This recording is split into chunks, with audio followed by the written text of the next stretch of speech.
York City, the Pittsburgh Steelers and the football Giants. And for the Pittsburgh Steelers, who will receive? At left end, number 85, Gary Bowman.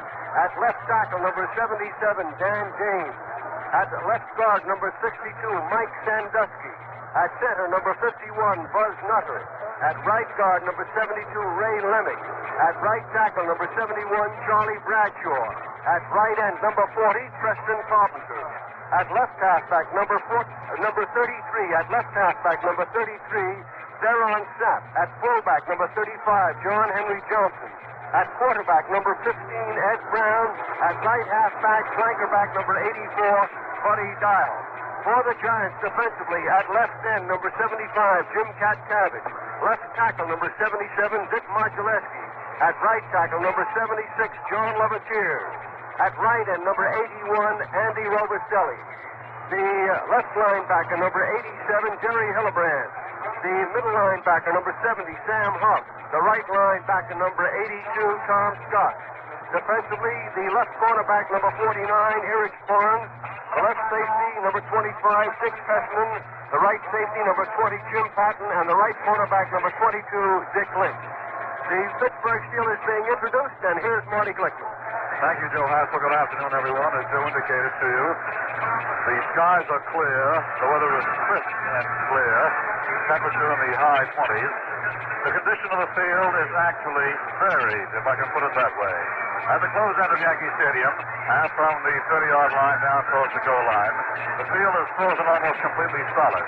From that point out to about the 30-yard line on the open end of the stadium, it's partly solid and partly soft. And it's soft from the 30-yard line in at the open end of Yankee Stadium. So the footing may be uncertain in different parts of the field during the course of the afternoon. Both ball clubs are wearing cleats.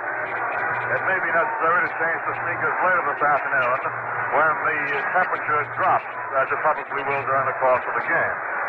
The field is almost entirely in shadow, only about the 30-yard line in at the open end of Yankee Stadium, and diagonally towards the goal line is it now still in sunshine. And very soon the lights will be turned on here at Yankee Stadium, so there won't be such difference during the course of the afternoon, during the course of the game, when it becomes so dark that the lights must be turned on. You probably can judge from all the crowd that the Giants are now being introduced, and the defensive unit is making its appearance on the field. John Levatier, Dick Marchaleski, Andy Robistelli, Jim Catkavage, the front four, Jerry Hillebrand, Sam Huff, Tom Scott, the linebackers, and the deep four of Eric Barnes, Dick Fessman, Jim Patton, and Dick Lynch. Alex Webster is in uniform today. He may play. He will not start. There's one of the Giants out there wearing sneakers. That's Jerry Hillebrand wearing basketball shoes. We can note the difference immediately. Sneakers are white that he is wearing. The rest of the ball club thus far in black football shoes. So one of the Giants at least is wearing sneakers today. Talked to Coach Ali Sherman on the field before the game. He said he would recommend to his ball club that they wear cleats. And now as the rest of the Giants squad comes running on the field, we see that several of them are wearing sneakers. Ken Myers, for one, is wearing sneakers. And I think Jerry Hillebrand, I know, is. And Lane Howell is also wearing sneakers. 11 weeks ago, the Pittsburgh Steelers passed the Giants at Pittsburgh 31-0. I'm sure you know that Y.A. Tittle did not play in that game. In the long rivalry between these two teams, the Giants have won 32 games, Pittsburgh 21. 2 games have ended in ties. This is the 56th game between these two teams in regular season competition. If the Giants win today, or tie, they win the Eastern Division Championship. If Pittsburgh wins, they win the Eastern title. Pittsburgh would have a record of 8 wins, 3 losses, and 3 ties. Disregard the ties. The record would be 8-3 for a winning percentage of .727. If Pittsburgh wins, the Giant record would be 10-4, and their record would be .714. So by percentage points, Pittsburgh would win the title if they win the ball game today. If this game winds up in a tie, the Giants will have a percentage of .769 and Pittsburgh .700. The Giants will win the championship. And, of course, if the Giants win, that's it. Of course, the other most important ball game today is at Chicago between the Detroit Lions and the Chicago Bears. And if Chicago wins or ties in that game, they win the Western Division Championship.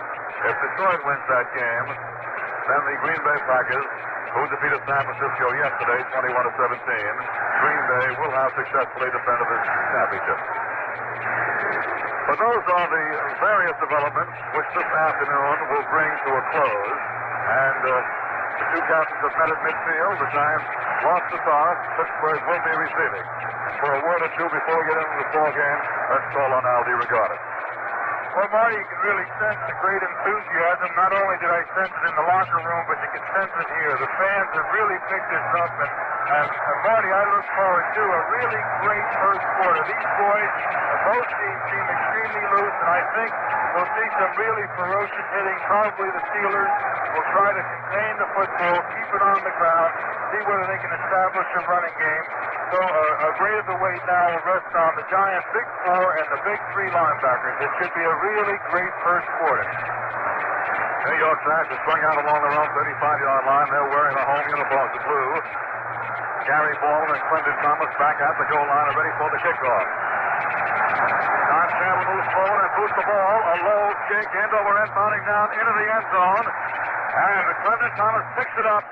And falling down in front of him was Gary Baldwin, who slipped. He's wearing cleats, and that's the closed, frozen portion of the field. Clinton Thomas did not run it out. It's an automatic touchback.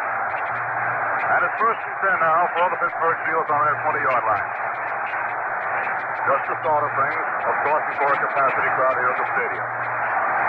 Baldwin splits out to the left side. Buddy Dial flanked out to the right. Ed Brown is the quarterback. Brown calls signals, takes it, gives off to Sheeran. Sample slips up the middle for 4 yards. A fumble, the Giants recover.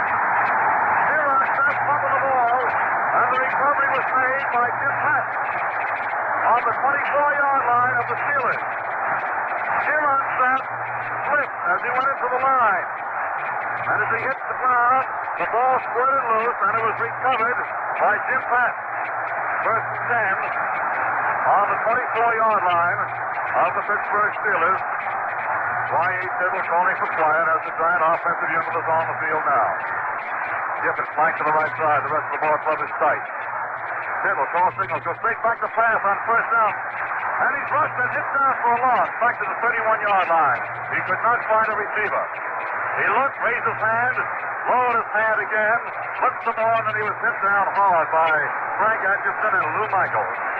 A loss back to the 31-yard line, a 7-yard loss, and a 2nd and 17 for the Giants on the Steelers' 31-yard line. No score on the ball game. Al DeRogatis. On this kind of a field, a frozen field, an initial pop is awfully important. If the offensive linemen don't get off real big, it could be trouble. We might watch for a screen here, Marty. See where Frank Gifford is wearing sneakers. He's flanked wide out to the right side.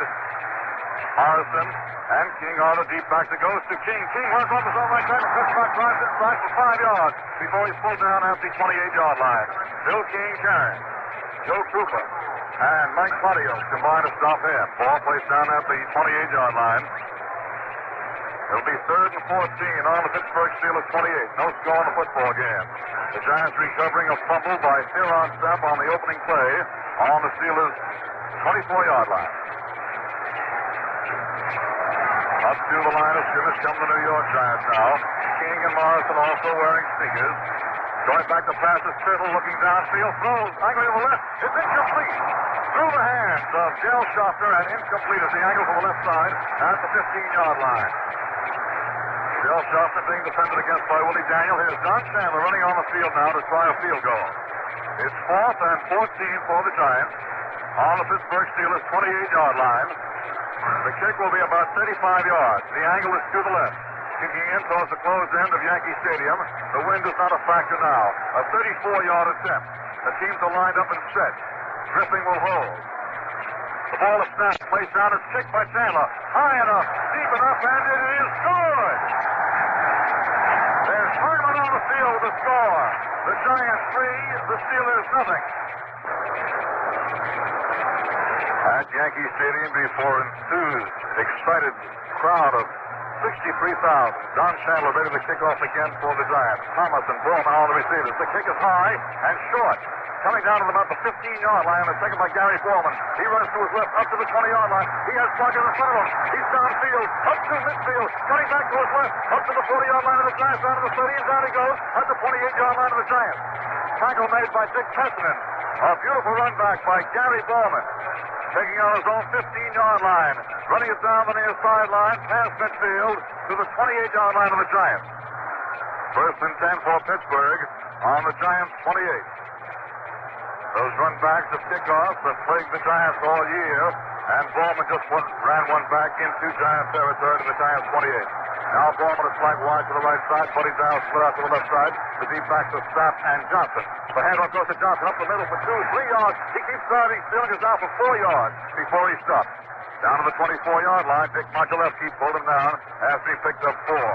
It'll be 2nd and 6 on the 24-yard line. Pittsburgh offensively has Theron Sapp and John Henry Johnson as the running backs. Ed Brown is the quarterback, a 10-year veteran. Buddy Dial, the flanker back. The ends are Carpenter and Bowman. Carpenter the split end. Rather, Bowman the split end, and Carpenter the tight end. Ed Brown looking over the Giants defense as his ball club is down the line of scrimmage. Takes the snap back. Hands up to John Henry Johnson, driving off right tackle. He stops for no gain. No gain on the play. As Sam Huff, John Levitier, and Eddie Robistelli come piling in to stop him for no gain. It'll be 3rd and 6 on the 24-yard line of the New York Giants. The score is Giants 3, Pittsburgh nothing. John Henry Johnson, last man to get to his feet. He was the ball carrier. Big, bruising, 6'2", 215 pounds. Al DeRogatis. Dick Lynch has been covering Buddy Dial here at the flanker in a man-on-man situation. Now the footing is pretty rugged. It looks as if Ed Brown might try to go with a down and out to Buddy Dial. Eddie Brown takes the snap back, goes straight back to pass. It's 3rd and 6. Throwing down the middle, and it's complete. A front hook to Gary. No, he dropped it. He dropped it. He had it in his hand, and as he went to the ground, he dropped it. Incomplete.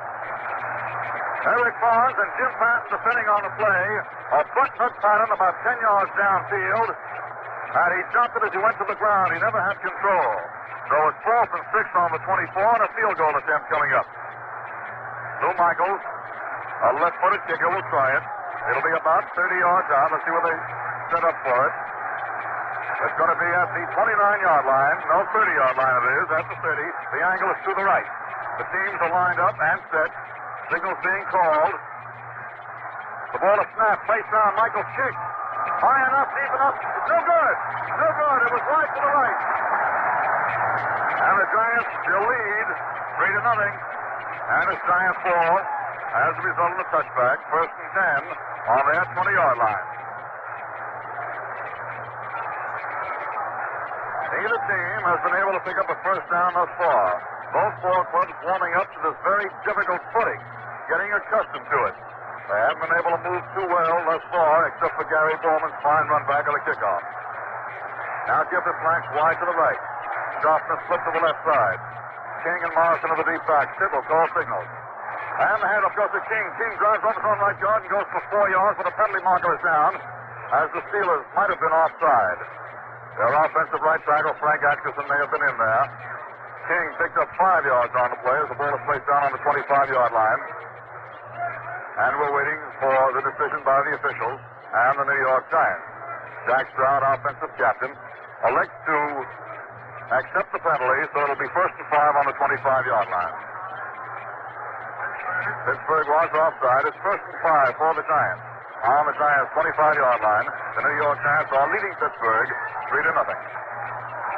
Gifford flanks wide out to the right side. Thompson split about 3 yards from the left. Tittle looking over the defense. Calling signals as he ducks in under the center. Takes the snap back.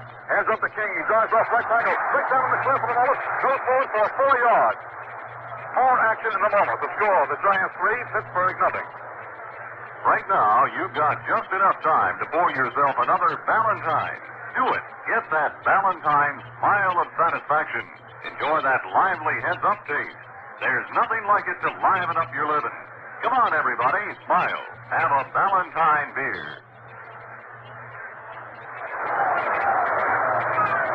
Second and 1 for the Giants on the New York Giants 29-yard line. Tibble takes the snap back, gives up to Morrison. Morrison, front of the ball, is loose, rolling free.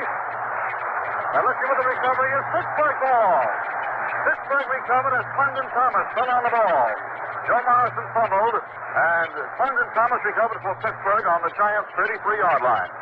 So it's Pittsburgh ball, 1st and 10 on the Giants' 33 with the Giants leading 3-0. Al DeRogatis. Defensively, both teams are using an extremely tight 4-3 or 4-4. The idea is to close off the middle, figuring that neither team can really run well to the outside because of the footing. Tony Dial flanks wide to the right side. Ed Brown goes back to pass on 1st down. Looking downfield, being rushed. He throws, it's loose, and it's looking what the recovery is going to be. It's still Pittsburgh ball for a loss. Back on the 38-yard line. As Ed Brown was looking to throw, John Levitt-Steer, Andy Robustelli, and Dick Modulescu were in on him. Someone deflected his hand. The ball rolled free, and it was recovered by Mike Sandusky, a guard of the Pittsburgh Steelers, on the 38-yard line, a 5-yard loss. It's 2nd and 15 now for the Pittsburgh Steelers on the Giants' 38-yard line. The Giants leading 3-0. 5 minutes are gone in this first quarter. Tony Dial flanks wide out to the right side. The rest of the ball club is tight. Ed Brown calls the signal, takes the snapback, hands off now to Staff. Staff flips as he cuts upfield, drives to 3-4 yards, and down he goes. He ran to his right, ran off his own right tackle, slipped as he cut upfield, and he was pulled down by Dick Modulescu, John Levitt-Steer, and Sam Huff. Ball placed down on the 33-yard line. 5-yard gain. It's 3rd and 10 on the 33 of the New York Giants. Pittsburgh Steelers in possession. The Giants leading 3-0. Dial again flanked to the right side. Ballman split out to the left. Brown, the quarterback, goes straight back to pass on 3rd and long yardage. Throws angling to the left side. It's just complete down the 15-yard line. Running with the ball is Foreman down to the 5. To the goal line. The fumble. A loose ball. The Giants recover. Eric Barnes is running it out along the near side to the 20-yard line. The 25 up the left side. He has running room. Running along the 30-yard line. And he's forced out of bounds at the 32. A remarkable save. Gary Foreman hit. Fumbled at the goal line. Picked up in the end zone by Eric Barnes. And Barnes ran it out. Up along the near sideline. Then cutting to his left along the 30-yard line. And ran out of bounds on the far side at about the 34. Giants ball, 1st and 10 in this wild first quarter.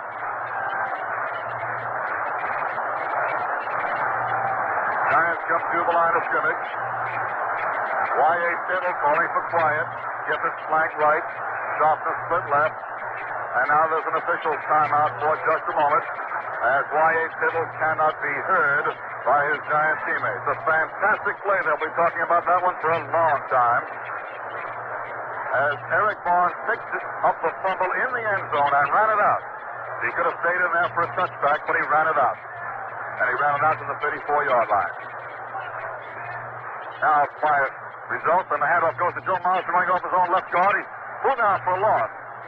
As he tried his own left guard, he dropped for a 2-yard loss back to the 32-yard line, where it'll be 2nd and 12 on the 32. Joe Morrison carrying.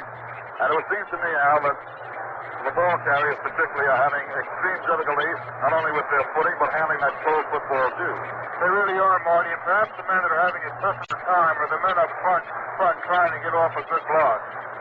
2nd and 12 on the 32, the Giants leading. And the handoff goes to Phil King. He cuts up the middle, drives upfield, picks up 12 yards, up to the 43-yard line, 34-yard line. Good for a first down for the Giants. Mighty close to it, at least, and they're going to measure.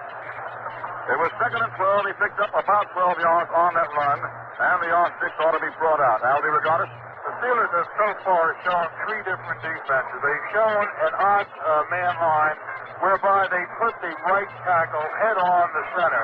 And that will leave number 70, Ernie Stauner, playing the weak side pretty much alone. And Ernie made a big play on that. Then they have switched down a 2nd down situation, and they've come with a 4-4, again, with the 2 linebackers playing outside the 2 interior tackles, figuring that they're going to close off this middle very definitely. And then the defense they go with most of the time is pretty much their straight 4-3 defense. It was shy of a first down by about 3 inches. It'll be 3rd and inches. The ball is on the 43-yard line. Series began back on the 34 of the Giants. 3rd and inches And Joe Walton has come in replacing Del Schaffner at split end. He probably will play a tight end now as the Giants go for the yardage. 3rd and inches on the 43. Gibbons flank to the right side. The rest of the ball club is tight. Tittle, call signal, takes the snap back, gives to Morrison. Morrison, no! A quick pass up the middle. It's complete to Thomas. Thomas up to the 40-yard line of the Steelers. A beautiful fake by Y.A. Tittle. He faked the handoff to Morrison, stepped back, and threw over the middle to Aaron Thomas. Thomas was pulled down on the Steelers' 41-yard line. A fantastic gamble taken by the Giants. They had 3rd and inches in their own territory, and they threw for the first down to the Steelers' 41-yard line. 1st and 10 on the 41 of the Steelers. And Dale Schaffner comes back in, replacing Joe Walton. And the ends are Aaron Thomas and Dale Schaffner. Walton comes to the side. Gibbons flank to the right side. King and Morrison on the deep back. 1st and 10 on the Steelers' 41. Tittle goes back to pass. Throws deep down to the left side to Schaffner. Way down. Touchdown! Touchdown!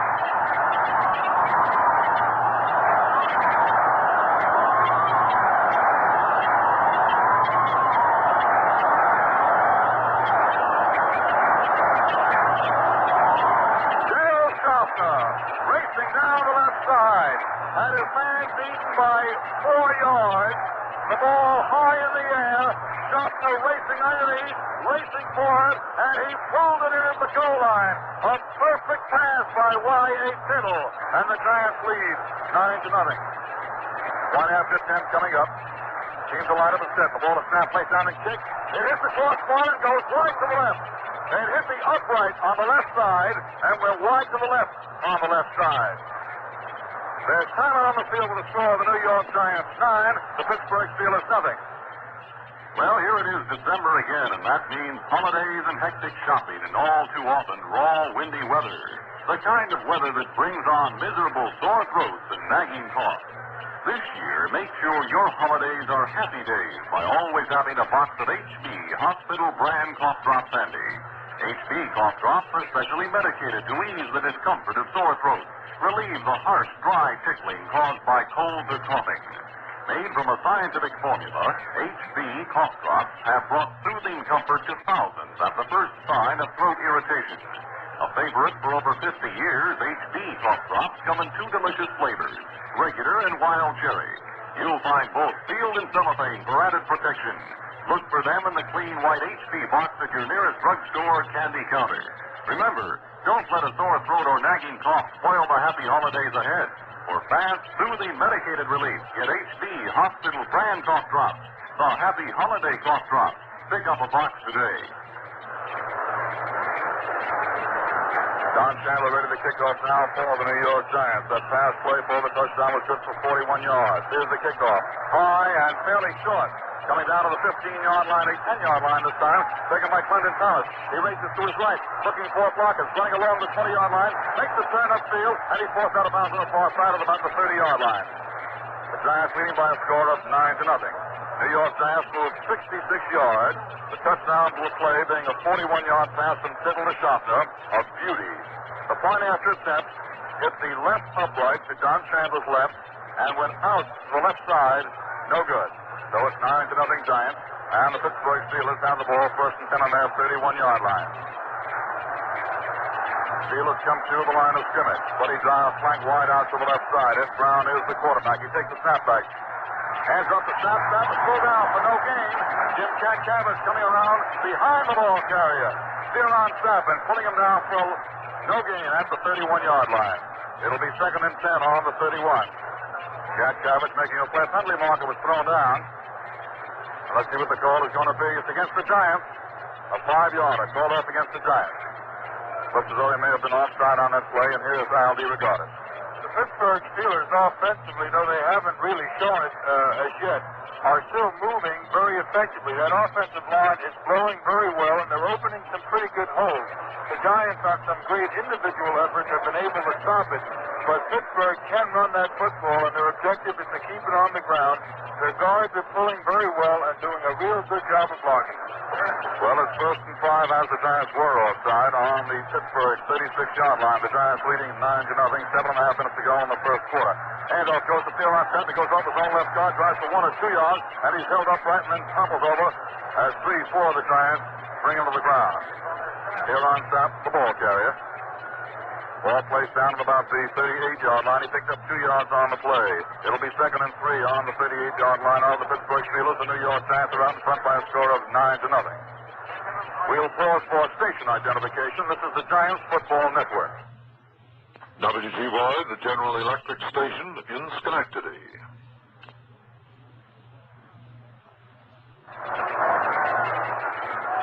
Ed Brown, the quarterback, hands up to John Henry Johnson, who pulls up the middle, goes for 10, 12 yards before he's pulled down. Past midfield to the 48-yard line of the Giants. Big John Henry Johnson pulling up the middle on a straight power play before he was stopped by Jim Patton, Sam Huff, and Dick Fessenden. So it's 1st and 10 now for the Pittsburgh Steelers. The ball is on the 48-yard line of the Giants. The Giants are out in front by a score of 9-0. Fantastic first quarter thus far.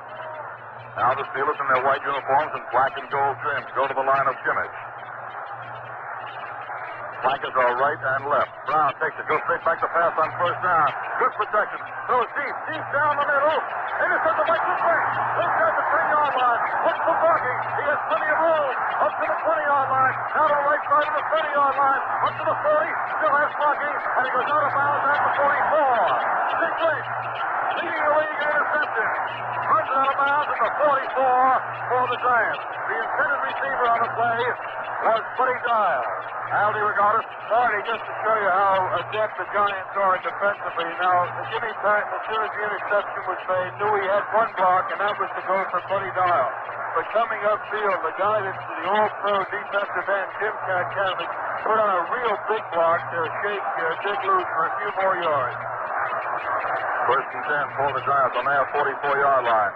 Going back to pass is Temple. He's rushed. He fumbled the ball. It's loose. Rolling free. And let's see who recovers. It may be the Giants recover. They did. The Giants did recover. Temple rolling out to his right was hit as he went back. The ball popped free. Andy Russell, the man who hit him, as he shot the gap. Recovery made by Greg Lawson on the play, back on the 30-yard line. It's a 14-yard loss. So it'll be 2nd and 24 for the Giants on the Giants' 30-yard line. Red doggy on the play was Russell, who came charging in, and as Tittle turned, he was hit. The ball popped away. Well, it's 2nd and 24 on the Giants' 30. That ball is tough to handle today. Tittle takes it. Goes back to pass. Now he has protection. Throws out to the right side. Completes to Morrison. Morrison back of the line of scrimmage. Runs along the near sideline. Up to the 30 again. And that's it. More action in the moment. The score. The Giants 9. The Steelers nothing. This is Jack Benny. I'd like to ask you to remember that holiday time means Christmas seal time. Christmas seals on all our holiday mail to fight tuberculosis. Make sure there are Christmas seals on every card, on every package, to help protect everyone from TB. Thank you. It's 3rd and 24 for the New York Giants on the Giants' 30-yard line. Giants are leading by a score of 9-0. Tittle going back to pass, flipping as he does, looks downfield, throws angling deep down to the left side to Schaffner. He's got it, and he's got it inbound, and it's good for the 1st down. A beautiful play up to the 46-yard line of the Steelers. A marvelous play by Y.A. Tittle and Del Schaffner. A down-and-out pattern for just at the sideline, just far enough for the 1st down by a foot. How's that for precision? Aldi Regatas. That was great for precision, Marty, but I'm sure no one envies the defensive halfbacks. It's an awfully tough job to try to cover anyone on this kind of a field. The offensive man does have the big advantage. Well, 5 minutes and 15 seconds remain in this first quarter, and time has been called on the field. There'll be more action in a moment. The score, the New York Giants 9, the Pittsburgh Steelers nothing. Here's a gift suggestion for the men on your Christmas list. Famous Milder White Owl cigars come beautifully gift wrapped. There's an attractive range of prices, too. Just $1.68 to $4.75. Give White Owl at food, drug, and tobacco stores.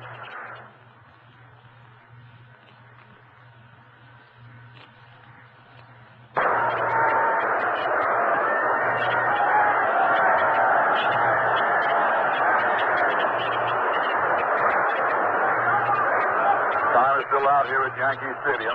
A tremendously excited crowd watching the New York Giants lead the Pittsburgh Steelers by a score of 9-0. At Chicago, in the first period, the Chicago Bears lead the Detroit Lions 3-0. Aldi Regatas.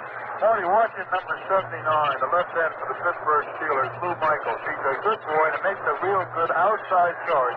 And I think Y.A. Tittle will probably try to trap him and hit to the inside of Michaels. Well, it's 1st and 10 on the Pittsburgh 46. Giants have the ball. Tittle calls the signal. Hands off to Morrison. Morrison drives up to the line of scrimmage, picks up 3-4 yards before he stops. Goes down to about the 41-yard line, all the 42, and he stopped at the right side by Mike Parios, the middle linebacker. That ball placed down at the 42-yard line. He picked up 4. It'll be 2nd and 6 for the Giants on the 42 of the Pittsburgh Steelers. New York Giants scored on a field goal by Don Chandler of 34 yards and the 41-yard touchdown pass from Tittle to Sharpner. For Tittle, his 3-4th touchdown pass of the year, and he has just set a new record for touchdown passes in one season. The old mark was 33, held by Tittle. Giants over the line of scrimmage now. Tittle takes it, hands up to King. King goes up the middle, breaks away. He's going to fly 6-7 yards, and then he's filled by Clinton Thomas. Good for another first down. Down to the 33-yard line of the Pittsburgh Steelers. Again, that trap play up the middle, and Phil King is running exceptionally well thus far today. He's really busting up in there. Ball is placed down at the 33-yard line. He picked up 9 on the play. 1st and 10 for the Giants on the Pittsburgh Steelers 33-yard line. Giants are leading by a score of 9-0 with 4 minutes and 10 seconds remaining in this first quarter. Frank Evans flanks to the right side. The rest of the ball club is tight. King and Morrison on the deep backs. Tittle takes the snap back, goes straight back to pass. Good protection, throws, hanging to the right side. Completes Thomas to the 20, and down he goes to the 16-yard line. Another first down for the Giants. Aaron Thomas slowed down on the play by Dick Haley at the 16-yard line. 1st and 10 for the Giants. On the Pittsburgh Steelers 16, and the New York Giants are out in front 9-0. Aldi Regatas. Willie Daniels, number 44, playing the right corner halfback for the Steelers, is moving right up to the line of scrimmage. This is awfully dangerous when you're playing against a guy like Del Shelton. 1st and 10 for New York on the Steelers 16. Flankers are right and left. Going back to pass to Tittle on first down. Being rushed, throws a screen out to the left. It's complete to Morrison. He has plenty of room. He's down to the 10. He slipped and gets out of the 8-yard line. He slipped as he started to cut back. Remember, the Giants are going in towards the close end of the stadium. It's extremely hard there. The turf is frozen. He slipped at the 8-yard line, and the play picked up 8 yards. So it's 2nd and 2 on the 8. Had he not slipped, he might have gone all the way. He had blockers around him, also Steelers around him, but he was still on his feet until he slipped. Bob Schmidt was the man who pinned him down, but it was the slip that counted. 2nd and 2 on the 8 of the Pittsburgh Steelers. The New York Giants leading 9-0. Gifford flanks wide out to the right side. Tittle looking over that defense as he ducks in under the center. Calls the signal, takes the snap back, hands off to King. King goes up the middle, goes for the first down to the 5. 1st and goal to go on the 5-yard line. Big pile up at the 5-yard line. Let's see with it. They're going to measure once again.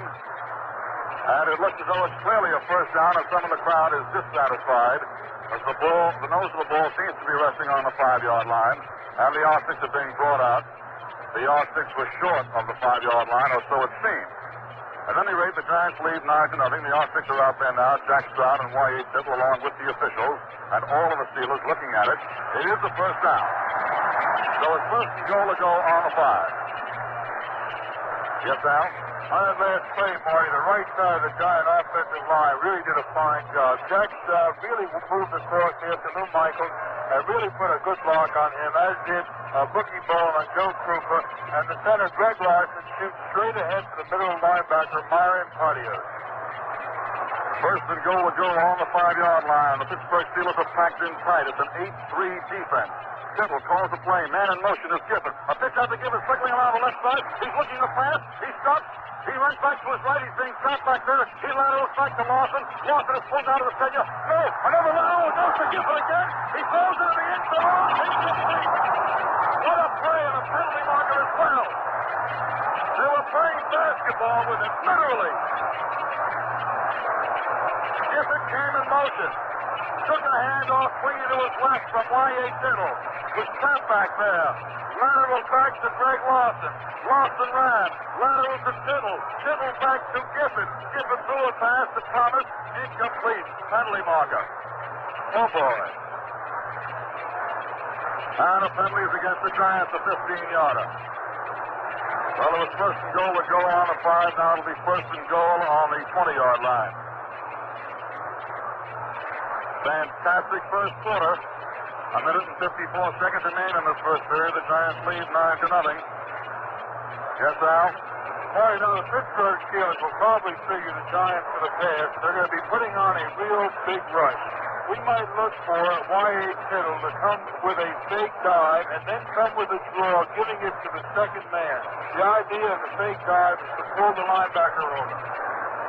First and goal to go on the Steelers' 20-yard line. Y.A. Tittle calls signals, takes the snapback, rolls out to his right to pass. Good blocking back there. Throws out to the right side, and is intercepted by the Steelers on the 2-yard line. And pulled down at the 5-yard line is Andy Russell. A high arcing pass intended to Frank Gibbons, intercepted, and it's first and 10 for the Pittsburgh Steelers on their 6-yard line is where it's placed down. The Giants still leading 9-0. So the Pittsburgh offensive unit comes in there now. Giant defensive unit, which you know so well, on the field. For the Steelers, Stapp and Johnson, the D-backs. Ed Brown, the quarterback. Buddy Down, the flankerback. The ends are Carpenter, the tight end, and Borman, the split end. The tackles, James and Bradshaw. The guards, Sandusky and Lemick. The center is Nutter, Buzz Nutter. First and 10 on their own 6-yard line. The handoff goes to Stapp. He's under the line of scrimmage. No gain, maybe a yard. All action at the moment. The score, the Giants 9, the Steelers nothing. Line of the Steelers. And the handoff goes to Stapp again. Again, Stapp stopped at the line of scrimmage. Maybe a yard on the play. Sam Huff and Dick Modulewski stopping them there. And now the New York Giants defensive unit seems to be contending that offensive club of the Steelers well on the ground. Al DeRogatis. The Giant defense, Marty, they're moving up and playing it extremely tight right in the middle. Now, Jimmy Patton, playing the weak side safety, is moving up to the line of scrimmage, making it virtually a 4-4 or an 8, depending on how hard it charges the linebacker's gives. Now it's 3rd and 9 on the 7-yard line of the Steelers.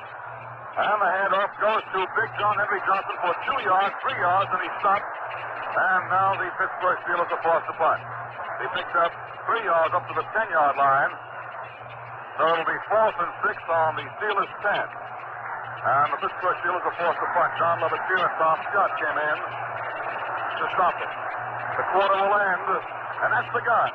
That's the end of the first quarter with a score of the Giants 9, the Pittsburgh Steelers nothing. Well, here at Yankee Stadium, they're talking about that first quarter of play, and they will be talking about it for months and perhaps years to come. The Giants out in front 9-0. Ed Brown, the quarterback, is also the punter for the Pittsburgh Steelers. The 10-year veteran is 6 yards in his own end zone. Twin safeties for the Giants are Dove and Tessinen. Waiting for the snap from center. It comes back to Brown. Brown moves forward and boots that ball. Just does get in the way. A good kick. Out to the Giants' 45-yard line. Taken there by Tessinen. He moves upfield for 8 yards and down he goes in Steelers territory at the Steelers' 47-yard line. Buzz Nutter, the center, led the defensive charge. So it's 1st and 10 for the Giants in Steelers territory on the Pittsburgh 47-yard line. Giants out in front 9-0. Giants scoring on the field goal of 34 yards by Don Chandler and a 41-yard touchdown pass Tittle to Schottner. 1st and 10 for New York on Pittsburgh's 47. Y.A. Tittle calls the signal. Takes the snap back. Hands off to King, swinging wide to his left. Makes the turn upfield, and he pulls out, picking up 1 yard on the play at the 46-yard line. Willie Daniel came up fast from his right corner position to make the tackle. A good one on Phil King. It's 2nd and 9 on the 46. Phil King carrying the ball. In the second quarter at Chicago, the Bears still lead the Detroit Lions 3-0. In other games in the second period, Baltimore 10, Los Angeles nothing. Minnesota 13, Philadelphia 6 in the third quarter. 2nd and 9 on the 46. Giffen flank to the right side of Tittle. Goes back to pass. Looks downfield. Throws down the middle. Incomplete through the hands of Del Schottner. A front hook about 15 yards downfield. Schottner racing downfield, spinning around and stopping. The pass went through his hands, high over his head. Incomplete. Willie Daniel defending. So it's 3rd and 9 on the 46. Of the Pittsburgh Steelers, the New York Giants ahead 9-0 in the opening minute of the second quarter of play. The Giants now moving towards the open end of Yankee Stadium. Giants in their home uniforms are blue with white and red trim. Pittsburgh Steelers in white with black and gold trim. New York Giants still huddled up. Y.A. Tittle breaks the huddle now. Gifford runs out to the right side as a flanker, stops and flips to the left side. The running backs are King and Morrison. Tittle calls the signal. Takes the snap back, goes straight back to pass. Steps into the pocket, throws. It's complete to Gifford. A penalty marker is thrown down. A penalty marker is down, and it may be the play will be nullified. Let's see what the ball is going to be. It's mighty close to a first down. And they're pointing, gesticulating. And the ball is being brought back. And a 15-yarder is being marked off against the Giants for offensive holding, I believe. It is back to the 28-yard line. A 15-yarder it is. We're waiting for the signal from referee Norman Schachter. Still waiting for the signal. Now let's see what the call is now. We still don't get a signal. We know the ball is back to the 28-yard line. No signal from the official. Obviously, offensive holding. Al DeRogatis. Willie Daniels, number 44, and Glendon Thomas, number 28, are double covering Del Schachter here on the left side. And it would look as if Y.A. Tittle's man will have to be Aaron Thomas, so we might keep our eye on Aaron. Third and very long yardage for the Giants. The ball is on their 28-yard line. Tittle on a draw play to Joe Morrison looking for running room. He stumbles, runs out to the right, and he's thrown back there for a loss. Back to the 24-yard line. A 4-yard loss on the play. And now the Giants punting unit comes on the field. New York Giants in front of Pittsburgh by a score of 9-0. 13 minutes and 18 seconds remain in this first half. Don Chandler punting out towards left center field. Twin safeties for the Pittsburgh Steelers are Glendon Thomas and Dick Haley. They're back around their own 30-yard line. Chandler standing on his own 10. He gets the snap from center, moves forward, and boots that ball. A pretty kick. A perfect spiral deep. Coming out of the 25-yard line, taken out by Dick Haley. He runs to his left, and he's thrown on the way. 3 of the Giants. Pulling him down. Wayne Howell leading the defensive charge. Back at about the 32-yard line. 30-yard line it is. More action in the moment. The score, the Giants 9, the Steelers nothing. Don't let an irritating cough or sore throat spoil the holidays ahead. Get soothing comfort from HP Hospital brand cough drops. The Happy Holiday cough drops. A favorite for over 50 years, HP cough drops are medicated for fast, sure relief. Look for them in the clean white HP box at your nearest drug or candy counter. Get HP Hospital brand, the Happy Holiday cough drops. For 2 yards on the play, more than that, 4 yards on the play up to the 34-yard line. As he drove up the middle, stopped finally by Jim Patton and Dick Fessenden. 2nd and 6 on the 34 as the Pittsburgh Steelers go to the line of scrimmage. Buddy Dyer flanked out to the right side. Gary Bowman split to the left. The running backs are Johnson and Sapp. And the handoff goes to Johnson. Johnson up the middle, stuck to the line of scrimmage. No gain. Maybe a yard or two as a big pileup developed. Rolling forward for 2 yards up to the 36-yard line. It'll be 3rd and 4 on the 36. New York Giants out in front by a score of 9-0. Substitution, Johnny Powers comes into the lineup, replacing Gary Bowman at end for the Pittsburgh Steelers. 3rd and 4 on the 36 of the Pittsburgh Steelers. Big play coming up for both ball as the Giants lead 9-0. 4 minutes are gone in this second quarter. Line of the Steelers. The ball is resting on the 40-yard line. It should be a first down. John Fisher out there now. And the Giants around it. It is a first down. 1st and 10 for Pittsburgh on the Pittsburgh 40-yard line. Al DeRogatis. Up to this point, the Steelers haven't gambled at all. They're figuring strictly ball control, keeping that football on the ground. Now, that last play, the Giants had virtually the entire squad up to the line of scrimmage, but still he hit right up in there, but he did make the first. 1st and 10 on the 40. Brown ducks in under the center, takes the snap back, hands up to Steele on snap, trying to circle his own left end. He's trying to make the stand up field. He picks up 5 yards, and down he goes. Picking up 5 yards on the play, up to the 45. Trying to signal his own left end. Dick Tessinen coming up strong to make that tackle. Ball placed out at the 46-yard line. It'll be 2nd and 4 on the 46 of the Pittsburgh Steelers. The Giants are out in front 9-0. For Pittsburgh, their running backs are Fearon Sapp and John Henry Johnson. Sapp, a 5-year veteran out of Georgia, 6'1" and 200 pounds. And John Henry Johnson, who's 6'2" and 215 out of Arizona State. 2nd and 4 on the 46. Buddy Dial flanked out to the right side of the handoff to John Henry Johnson up the middle. He stops for no gain. Big pile up, no gain. Jim Patton coming in to help out with John Levitier. They give him 1 yard on him. Let's see what the call is. Finally, one of the Steelers saying something to one of the Giants and pointing at each other, and the crowd is picking up the signs and gesticulations of the two ball clubs. 1 yard gain on the play. Aldi Regatas. Strategy on the play was pretty good, Marty. Gary Bowman was intending, or at least trying to put on a fake block. He didn't do a very good job, other than the Giants were able to come over and cover. Ed Brown dropping back to his own 32-yard line. For the snap and center, twin safeties for the Giants. There's the kick. A low twisting spiral coming down to the 20-yard line. Taken there by Eddie Dove. He goes up the middle for 5, 6 yards. A fumble, a loose ball. Let's see what the recovery is. Pittsburgh.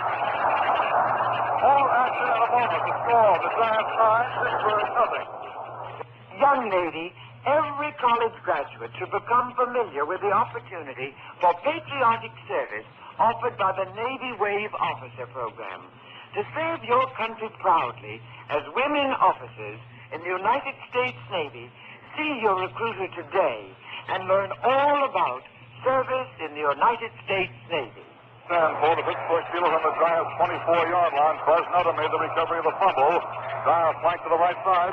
The handoff goes to Fearon Sapp. Sapp up to the line of scrimmage, drive forward for 1 yard before Dick Monteleschi comes busting through to lead the defensive charge. Jerry Hillebrand on the play along with Andy Robicelli, but Dick Monteleschi down at the bottom of the pile.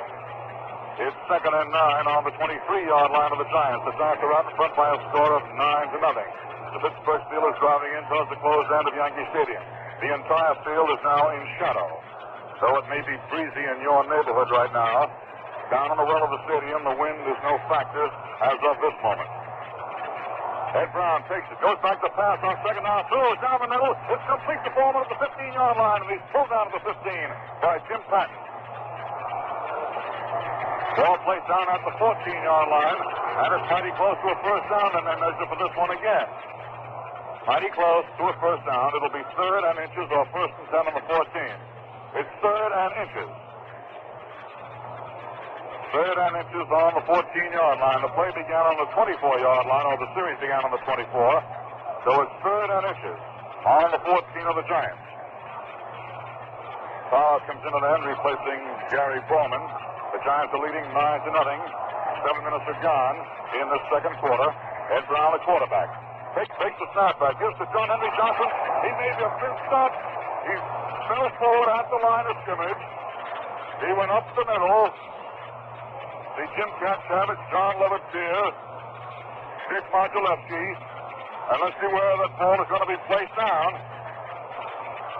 It's short of the 14-yard line, so it's 4th and 1. 4th and about 2 feet. 4th and 2 feet at the 14. It looks as though the Steelers are going to go for it. The Steelers have not sent in, or they have Michael on the sideline. He's not in yet. And they're going to go for it. 4th and 2 feet on the Giants' 14. Ed Brown, the quarterback. Takes the snap back. Gives the snap. Stop it. He fell forward. It's very close. It's very close. A big pileup. He went off his own left guard. Official timeout. The big pileup stopped at the 15 and fell to about the 14. It looks as though it's short. They're going to measure, but it looks as though it's short. The ball is still shy of the 14-yard line. The yardsticks ought to be brought out, but it looks as though it's shy. Yardsticks are being brought out. What a football game this is. And it is short. Giant ball. A magnificent stand by the Giants defensive unit. 3 attempts at the line, and they failed to make 1 foot. Aldi Regatas, hooray party defensively. The Giants did a real great job. The unfortunate thing for anybody carrying the ball, however, it's impossible to make that cut to the outside. It might have been a little open for Theron. 1st and 10 on the 14-yard line of the Giants. The Giants in possession. The handoff goes to Phil Keaggy. Plus up his online tackle for 2 yards up to the 16-yard line where he stopped. It'll be 2nd and 8 on the 16. New York Giants offensively with Del Schaffner and Aaron Thomas at the ends. Rosie Brown and Jack Stroud all the tackles. Darrell Guess and Bookie Bowman the guards. Greg Lawson is the center. And Lane Howell is up off the bench. He'd come in for Jack Stroud if he goes in. The backs are King and Morrison, the running backs. Webster is ready, but he's not played yet. Gifford is the flagger back. And Yelverton, Abraham Tittle, the quarterback. Schaffner split out to the left side. 2nd and 8 on the Giants' 16-yard line. The Giants leading 9-0. Tittle calls the play. Goes back to pass. Throws the ball, and it's incomplete. He started the throw, and as he threw his rear foot that he plants back there slipped. He was looking for Del Schaffner, and the ball actually was thrown down at his own feet. At Schaffner's feet, or rather at Tittle's feet. He slipped as he threw the ball. And the ball sort of spun crazily out of his hands at Tittle's feet. And is ruled incomplete. Jack Stroud comes out of the lineup, and Lane Howell comes in. Lane Howell comes in to play tackle. It's 3rd and 8 on the 16-yard line. Schaffner split wide out to the left side. The Giants leading 9-0. 6:15 to go in this first half. Tittle may be calling an automatic. Dunston into the center. Takes the snap back. Hands up to Morrison. Morrison busts out to the right, goes for 4 yards, and he stops. All action in the moment. The score, the Giants 9, the Steelers nothing. The men on your Christmas list will like your idea of White Owl cigars. You'll find them at your local drug, food, and tobacco stores in beautiful Christmas packaging. And with a wide range of prices, $1.68 to $4.75. Give White Owl, and you'll make any man's Christmas a merry one. It's 4th and 6 on the 18-yard line. John Chandler is in his punt formation. He's waiting on his own 4-yard line. Gets the snap from center and boots that ball. A high floater, not too deep. Coming down in midfield. Bounding down towards the 40-yard line. Picked up by Brendan Powers. He slips as he picks the ball up. And down he goes, and he's pinned down by 2 of the Giants. Lane Howell in on the tackle, along with Mickey Walker. The Giants are leading 9-0. 5.5 minutes remain in this first half. It's 1st and 10 for the Pittsburgh Steelers, and the ball is down on the 38-yard line of the Steelers. Aldi Regatas. The Giants, figuring that the Steelers are running on a 1st and 10 situation, are generally moving Jimmy Patton, who generally makes the decision right at the line of scrimmage in a 4-4. Eddie Brown may try shortly to change his strategy and go to the air. Eddie Brown now goes back to pass on 1st down. He's being rushed, looks out to the left, throws over the middle, and is caught by Buddy Dial at the midfield line. He runs to his left along the 50-yard line, and down he goes at the 50. Eddie Brown was rushed very hard on the play, but he sidestepped tacklers, and he was finally got rid of that ball up the middle to Buddy Dial to the midfield line. It's good for 12 yards down to 1st down. There's a near altercation on the field among the Steelers and Giants.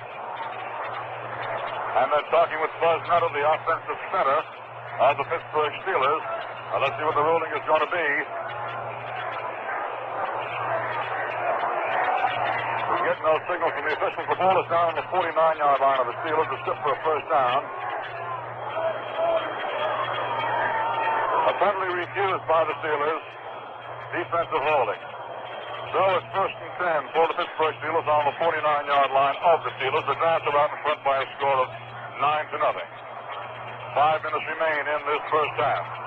Buddy Dial flanked wide out to the right side. Gary Bowman split to the left side. And the handoff goes to Snap up to the middle of the line, and he stopped. No gain. Maybe a yard loss on the play.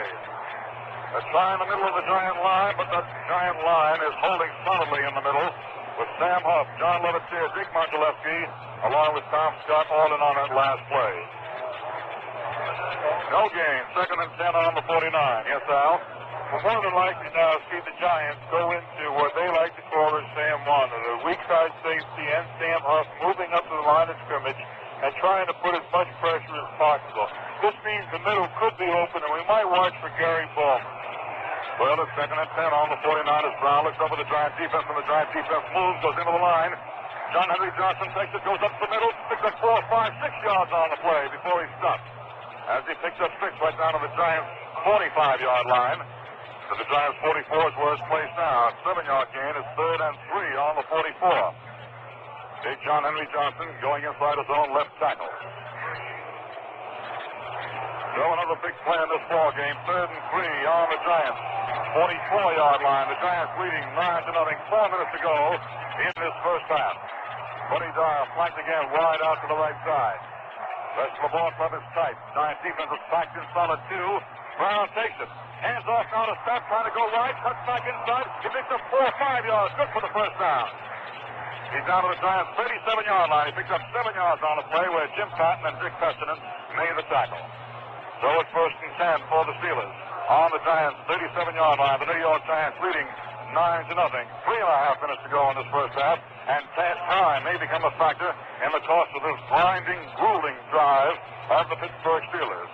Moving along the ground most of the way, trying to go inside the tackles. And now the Giants have called for a timeout. So there's timeout on the field with the score. The New York Giants 9, the Pittsburgh Steelers nothing.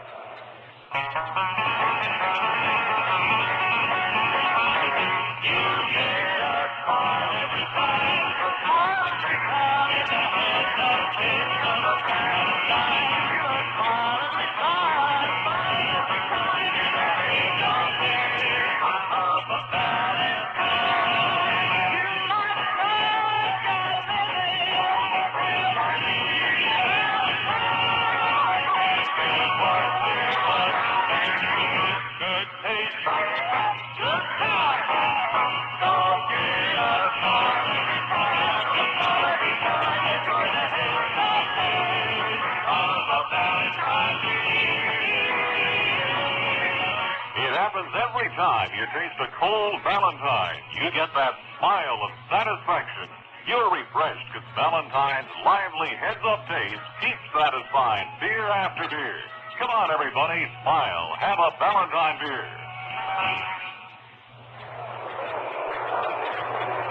At Yankee Stadium in New York City, Marty Glickman reporting along with Al DeRogatis and Joe Hassel with 3 minutes and 23 seconds remaining in this first half. The Steelers have the ball, first and 10 on the Giants' 37. The Giants have the lead, 9-0. John Henry Johnson running into the huddle now. He was talking to Coach Buddy Walker on the far sideline. Buddy Parker, rather. Up to the line of scrimmage now come the Steelers. Buddy Dow split to the right side. Ballman flank to the left side. Going back to pass to Brown on first down with plenty of time back there. He throws deep into the end zone. Incomplete. Intended for Gary Bowman. Incomplete at the goal line. We'll pause now for station identification. This is the Giants Football Network. Your dial is set at 810, the smoothest sound around. WGY Schenectady. Our temperature 17 degrees. That was one of the few times in the ball game that Ed Brown had plenty of time to throw, but he overthrew Gary Bowman. Yes, Al?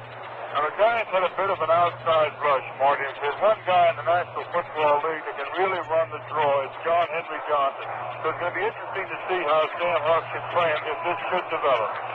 Second and 10 on the 37. And there's a head up to John Henry up the middle. He played it most interestingly. A 1-yard loss on the play to the 38-yard line. Sam Huff driving in along with Tom Scott. Scott leading the defensive charge. No gain on the play, not a 1-yard loss, but at the line of scrimmage, John Henry was met solidly by Tom Scott and Sam Huff. Teron Stapp runs to the sideline, and Dick Hope replaces him in the lineup in the backfield. It'll be third and 10 on the 37-yard line of the Steelers. It's a shotgun formation, flankers are left and right. Ed Brown 8 yards back of the center.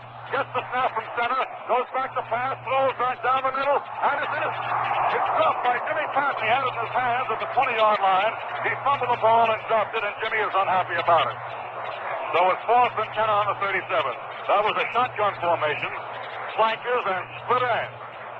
A passing formation, and the pass was thrown downfield, intended for Gary Bowman, but Jim Patton almost intercepted. He knocked it down, and it's 4th and 10 on the 37.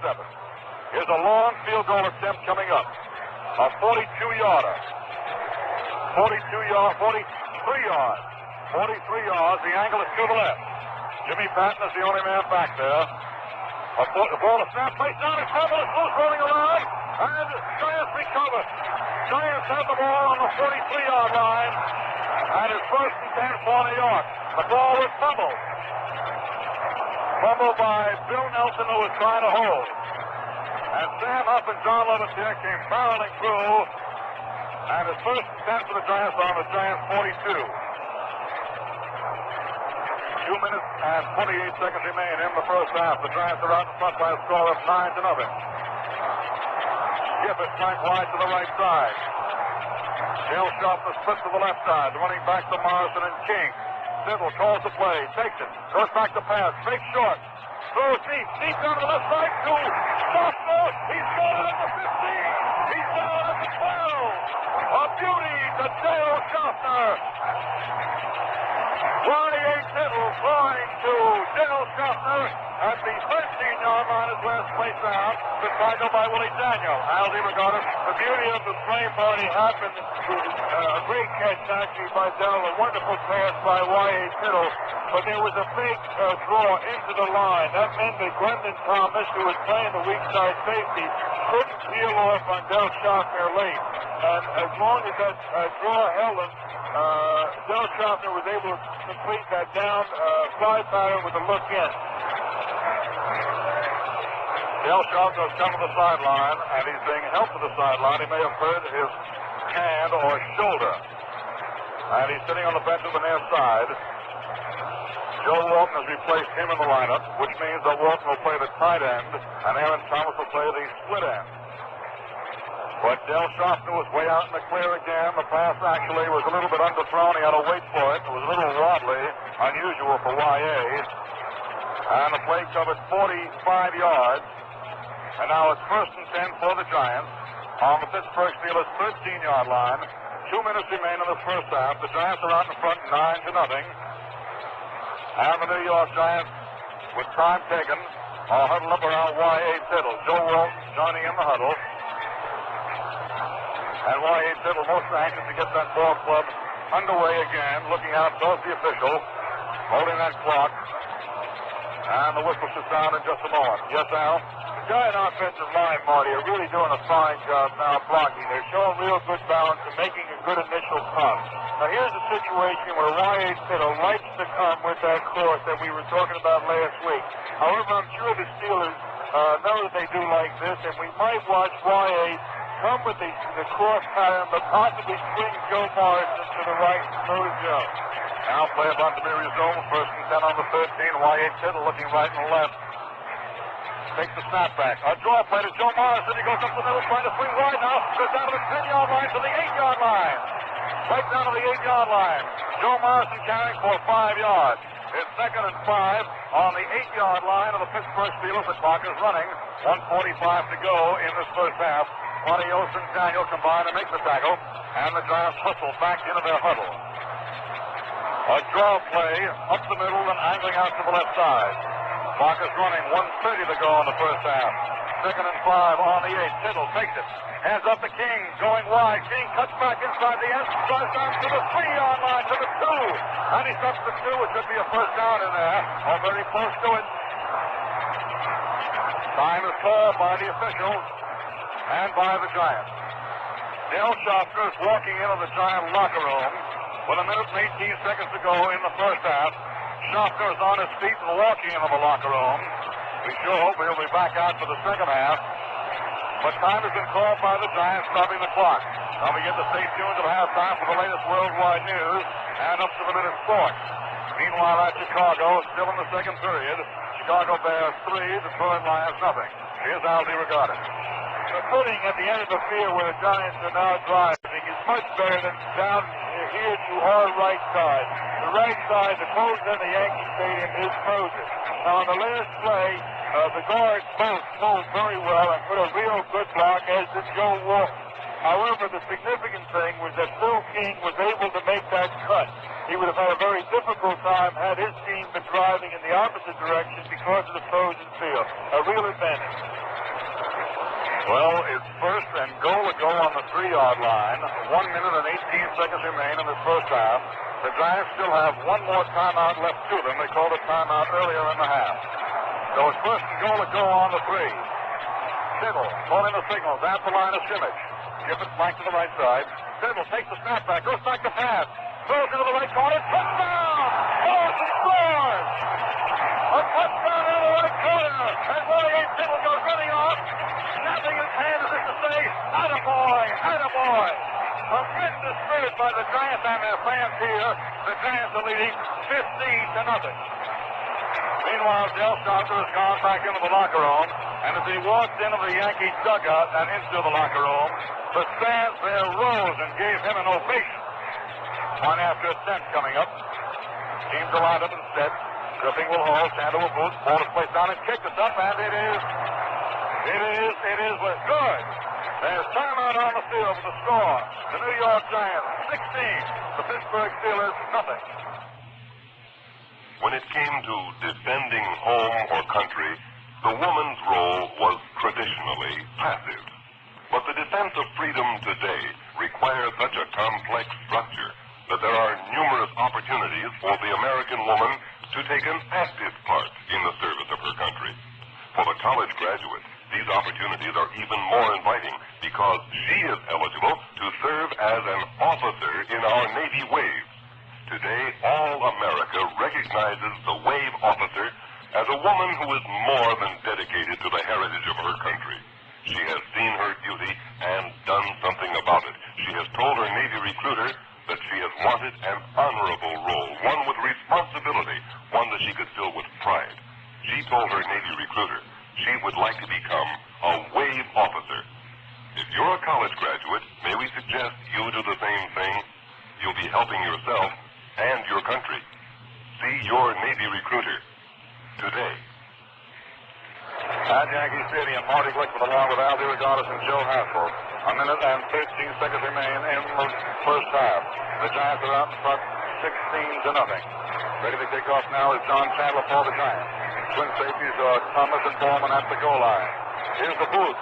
It's short. Coming out of about the 15-yard line, and it's taken there by Bowman. Bowman runs to his right. Up to the 20. He slips at the 28-yard line, and down he goes. Pinned down by Eric Barnes. Eric Barnes in on the tackle, and it's 1st and 10 for the Pittsburgh Steelers. Ball is on the 29-yard line of the Steelers. Giants are out in front by a score of 16-0. Now the clock is put back in motion again. 1 minute and 5 seconds to go in this first half. Up to the line of scrimmage come the white flat Pittsburgh Steelers, moving in towards the closed end of Yankee Stadium. Buddy Dyer flanked out to the left side. Ed Brown, the quarterback. Brown takes it. Hands off down to Bowman on an end-around play. Bowman going wide around his own left side, trying to make the turn upfield, and he runs out of bounds at the 39-yard line. Picks up 10 yards on the play, and he couldn't stop. He jumped over the fence. A restraining barrier back of the bench because of the hard condition of the field and into the snowy portion of the field, well back off the playing field. He picked up 9 yards on the play, 9.5. It'll be 2nd and inches. The ball is on the 39-yard line. 49 seconds to go in this first half. Pittsburgh Steelers looking to get within field goal kicking range and, of course, looking to go all the way through if they can. On that play, Bowman playing the right end, came around on the reverse. An end-around play, circling his own left end. Buddy down off flank to the right side as Ed Brown goes back to pass, looking downfield, throws down the middle, and it's caught by Buddy Dial at the 40-yard line, and down he goes, a fumble, a loose ball, with the whistle blew, and an official is knocked down by Mike Sandusky, who ran into him accidentally. The ball was picked up by Dick Testament, but the whistle sounded at the 38-yard line, 37-yard line of the Giants, and the Steelers call timeout to stop the clock. It'll be 1st and 10 at the 37 of the Giants when play is resumed with 40 seconds remaining in this first half. Pittsburgh stops the clock now. And those Steelers are dangerous. Buddy Dial going down and faking to the outside, going over the middle that time. Pulled down by Eric Barnes. New York Giants have 16 points. First, on a field goal by Don Chandler from 34 yards out. Then on a 41-yard pass play from Tittle to Schaffner, climaxing a 66-yard drive. And then they moved 58 yards with the scoring drive, the scoring thrust being a 3-yard touchdown.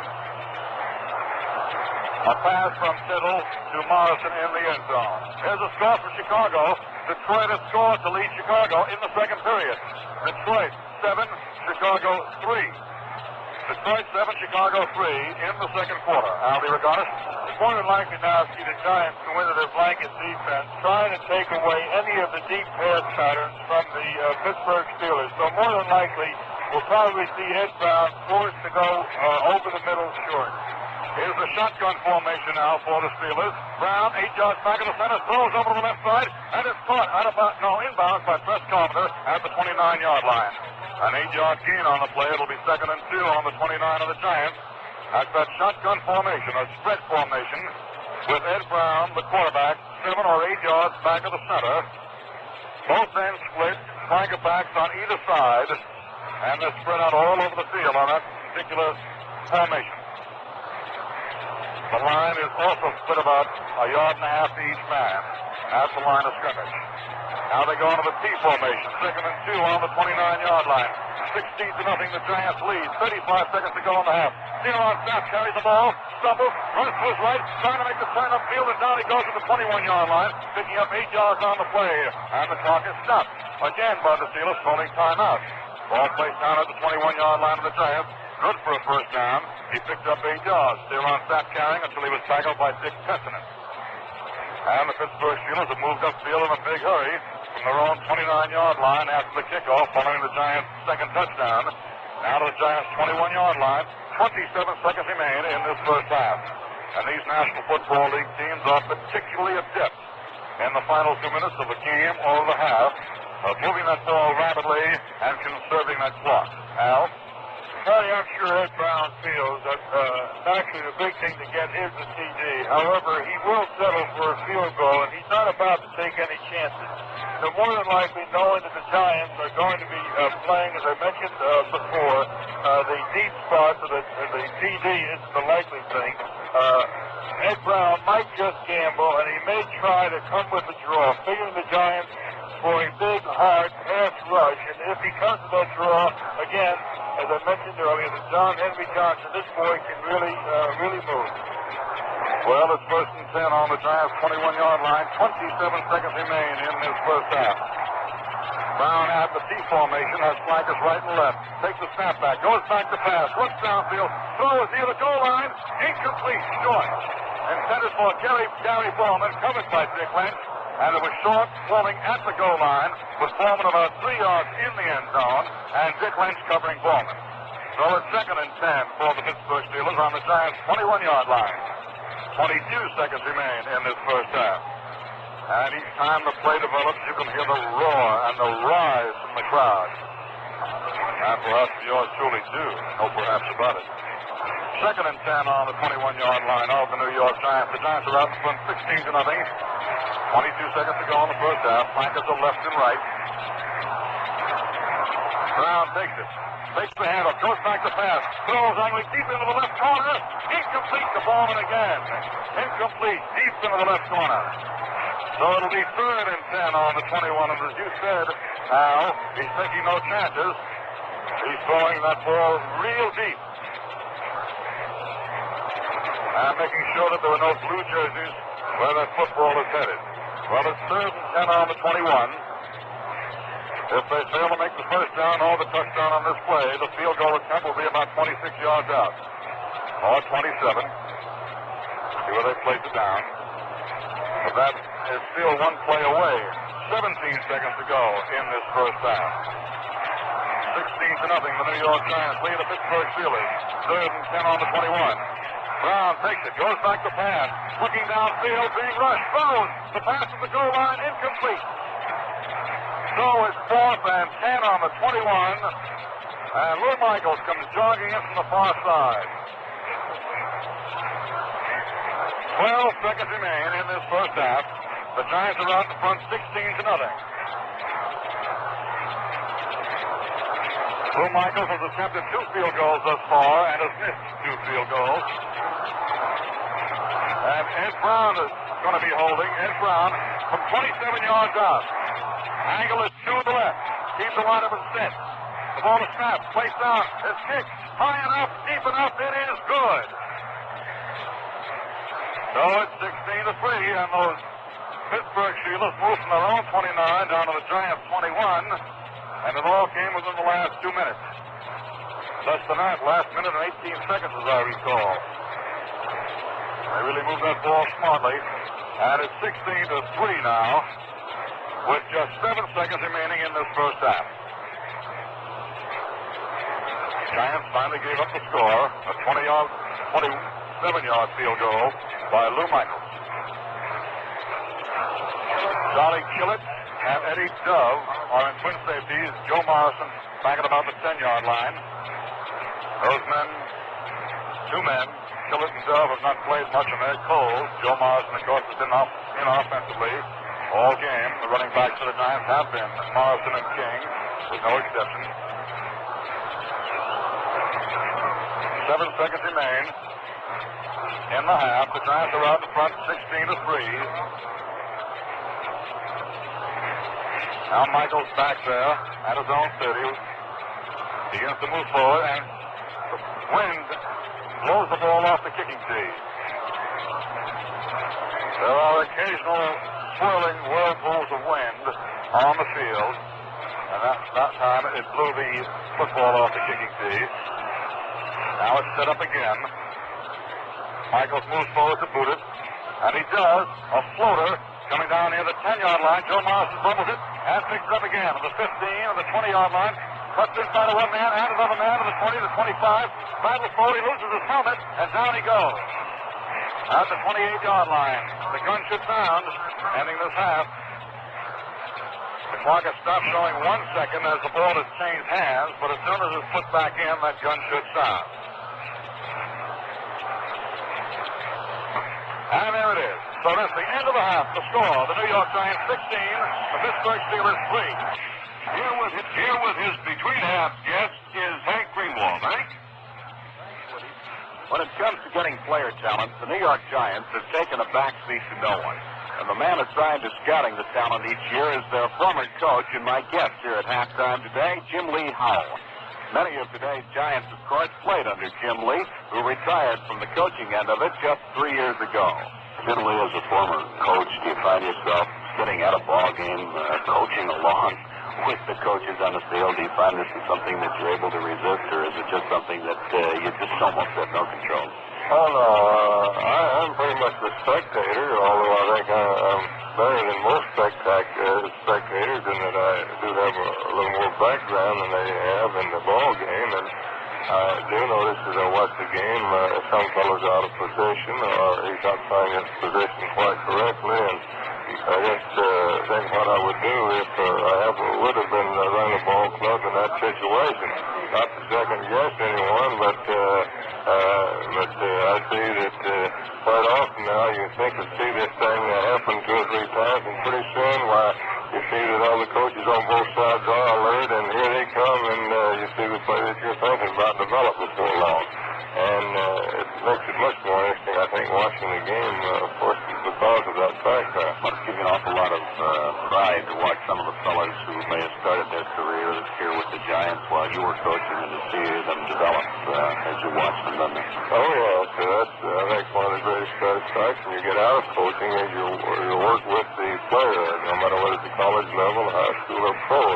You have this association and fellowship and comradeship and the respect for each other. The players a different position, and they in turn for the coaches. It's just something I think that is like in maybe some of the other fields. And we have such great experience in coaching. That is a marvelous thing. And And, of course, being in the scouting business now, these boys that you have to go out and make an opinion on, the recommendation, it's nice to see them with all the other teams and the ones that make it and the ones that don't make it. That's also very interesting. It's very interesting to approach some of the all-star games and have such great performers there and then see how they will come along. For instance, and one year coaching the Senior Bowl, the best man I've seen in a long time coming out of college was a boy named Gil Cogdill. And he turned out the very next year to be the outstanding Rookie of the Year for Detroit. Then the next year down in the same game, I have a boy named Aaron Thomas. And a lot about him, no. So I thought he was even greater than Cogdill, and I have the highest regard for Cogdill. And I was very happy, of course, when the Giants were able to get him last year, and then to see him come along these last 2 or 3 ball games and justify all these high expectations from it. It really gives you a lot of satisfaction. Jim Lee Hall, I can't begin to tell you how pleased we have been to have the Giants games on our radio network and how much we're looking forward to being able to bring these exciting games to many listeners for years to come. Well, thank you very much. Of course, the Giants are very happy that you're doing this because it does take the game to more people who can't see it, and it's building up a genuine interest in football. And I know I catch it a lot on radio myself. Well, but some of it even, when I'm away, I tune in, and if I can't just be right there to the game, or even after the game, to get the rundown on the game, it's very important. You people are doing a wonderful job. My guest here at halftime of today's game between the Giants and the Pittsburgh Steelers, Jim Lee Howell.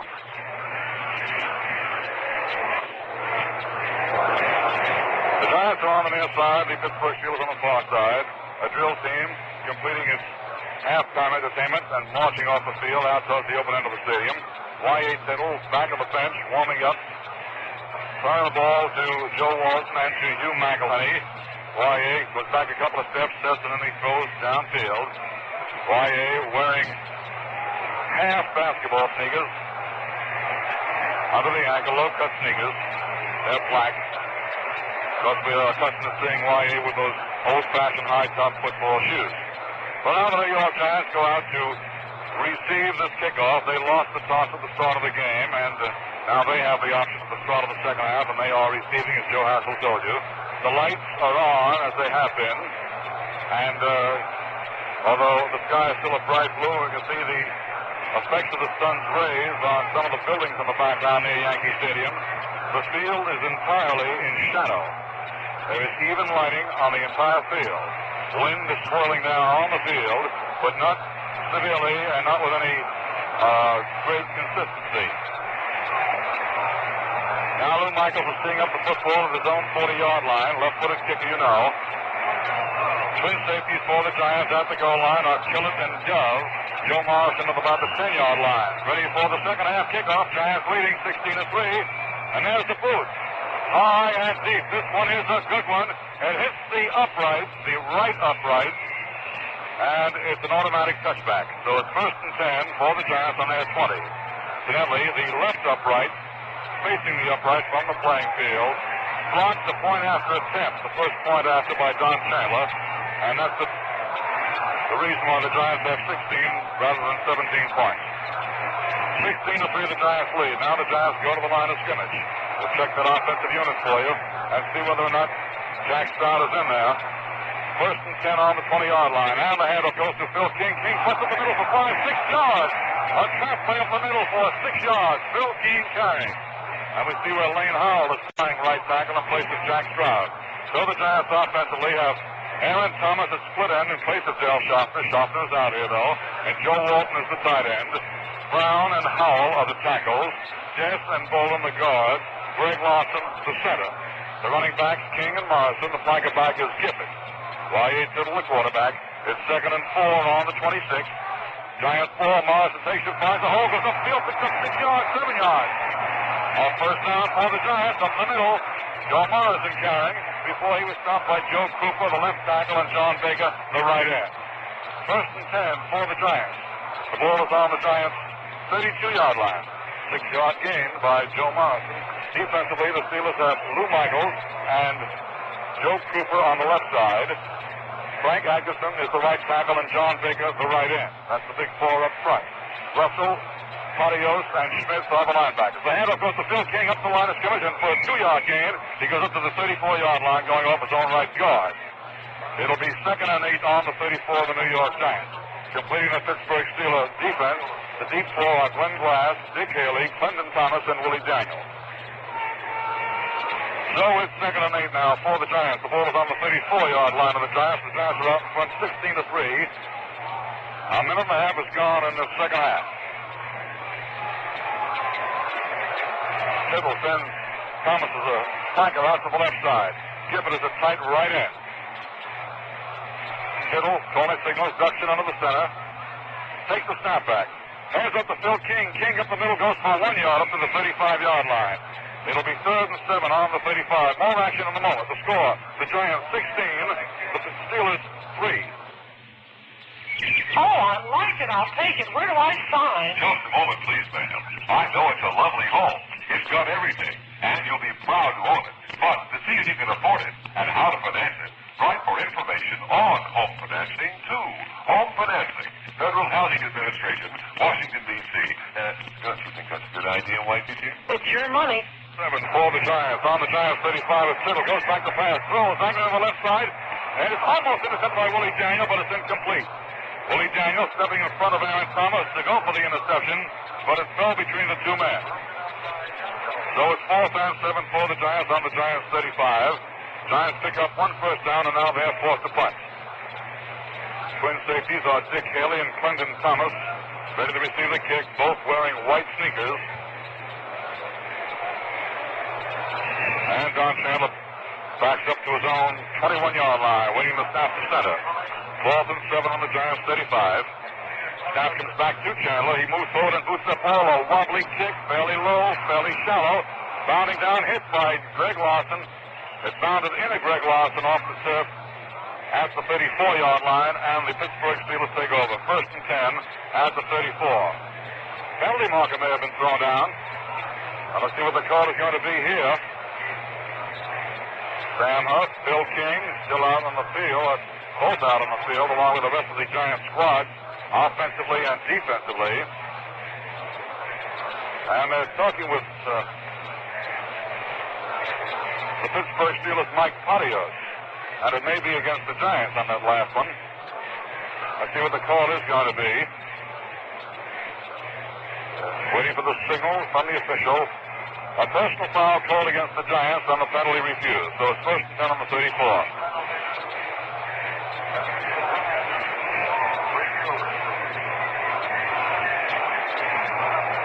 Now the Steelers go to the line of scrimmage. The Giants are leading 16-3. Ed Brown is the quarterback. The defense is Johnson and Sapp. And the handoff goes to Sapp. Sapp goes off his own right guard, drives to 6, 7, 8 yards. Off his own right guard. Going up to the 41-yard line. Right down to the 42 it is. He picked up 8 on the play. Tom Scott made the tackle. Here on Sapp. Carrying the ball for 8. It's 2nd and 2 on the 42-yard line of the Pittsburgh Steelers. The Giants are out in front 16-3. 12 minutes to go in this 3rd quarter. Steelers go to the line of scrimmage. Buddy Dyer flanks to the left side. The rest of the ball club is tight. Ed Brown goes back to pass on 2nd down. Looks downfield, throws deep. Way down to Ballman, way down, incomplete, overthrown. Ballman covered by Patton, but Ballman had a stride on Patton, and the pass is overthrown. More action in a moment. The score, the Giants 16, the Steelers 3. Don't let an irritating cough or sore throat spoil the holidays ahead. Get soothing comfort from HB Hospital brand cough drops, the Happy Holiday cough drops. A favorite for over 50 years, HB cough drops are medicated for fast, sure relief. Look for them in the clean white HB box at your nearest drug or candy counter. Get HB Hospital brand cough drops. The Steelers 42-yard line. Big play coming up. Buddy Dyer flanked out to the right side. Powers is in an end. Rest of the ball club is tight. The Giants are back to the front. Henry Johnson carries a big hole. He's out of the clear. Big Wentz, the only man who might catch him. Down to the 20-yard line. Lynch going after him. Rolls him out of bounds on the 10. On that play, the Giants were packed in solidly, and John Henry Johnson burst up the middle.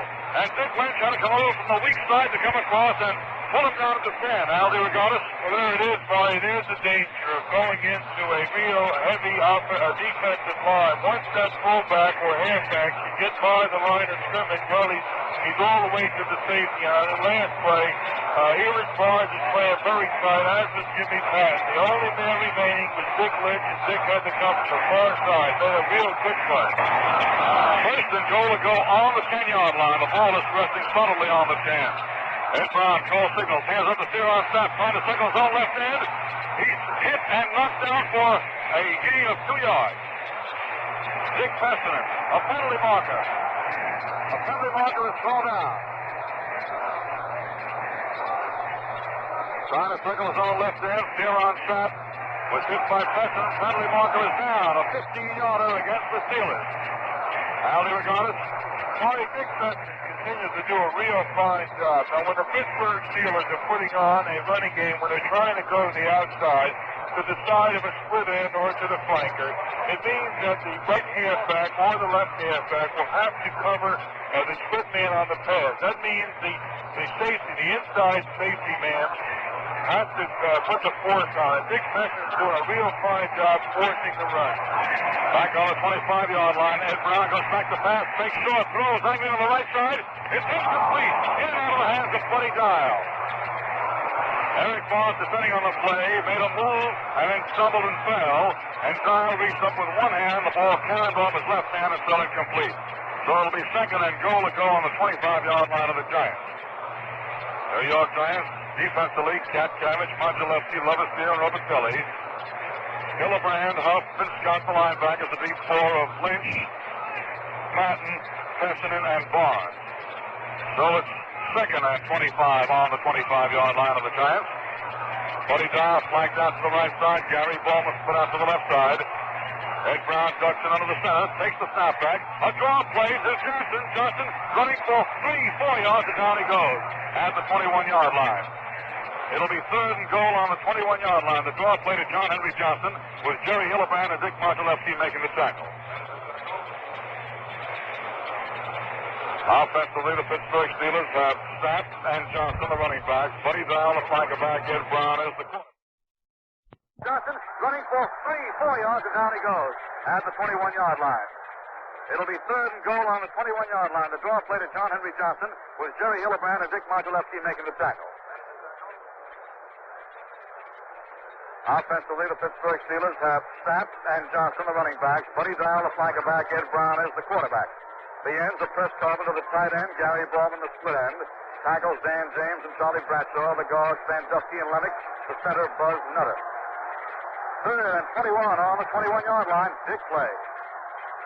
Going back to pass is Eddie Brown, looking downfield, throwing deep into the right corner. It's caught at the goal line for a score by Bowman. Gary Bowman gets it at the 1 and steps in. And Ed Brown had plenty of time to step back there, look for Gary Bowman, and he went in from the 1-yard line out of the deep right corner. The score is now 16-9, Giants over Pittsburgh. They only moved from their own 34. 66 yards for the touchdown. Here's the point after step coming up. Lou Michaels will try it. Teams are lined up and set. The ball is snapped, placed down, it's kicked up, and it is good. There's time out on the field with the score. The New York Giants 16, the Pittsburgh Steelers 10. At Yankee Stadium once again, the crowd almost hushed as a result of that drive by the Pittsburgh Steelers. They look sharp and sure. Ready for the kickoff now by Lou Michaels. The Giants are leading by 6 points. There's the kick by Michaels, high and deep, coming down near the goal line. Killer takes it at the 2. Up he comes to the middle, the 10, the 15-yard line, along the left sideline, near the 20. He drives forward to the 23. Fumble, a loose ball, but it's still Giants as the whistle sounded. Charlie Killer still had that ball. The tackle was made by Willie Daniel. Ball is at the 22-yard line, where it's 1st and 10 for the Giants on the 22 of the Giants.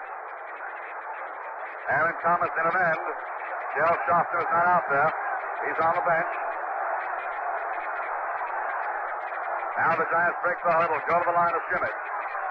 Lane Howell playing right tackle in place of Jack Stroud. Flanker out to the right side of Gifford. First and 10 on the 22 of the Giants.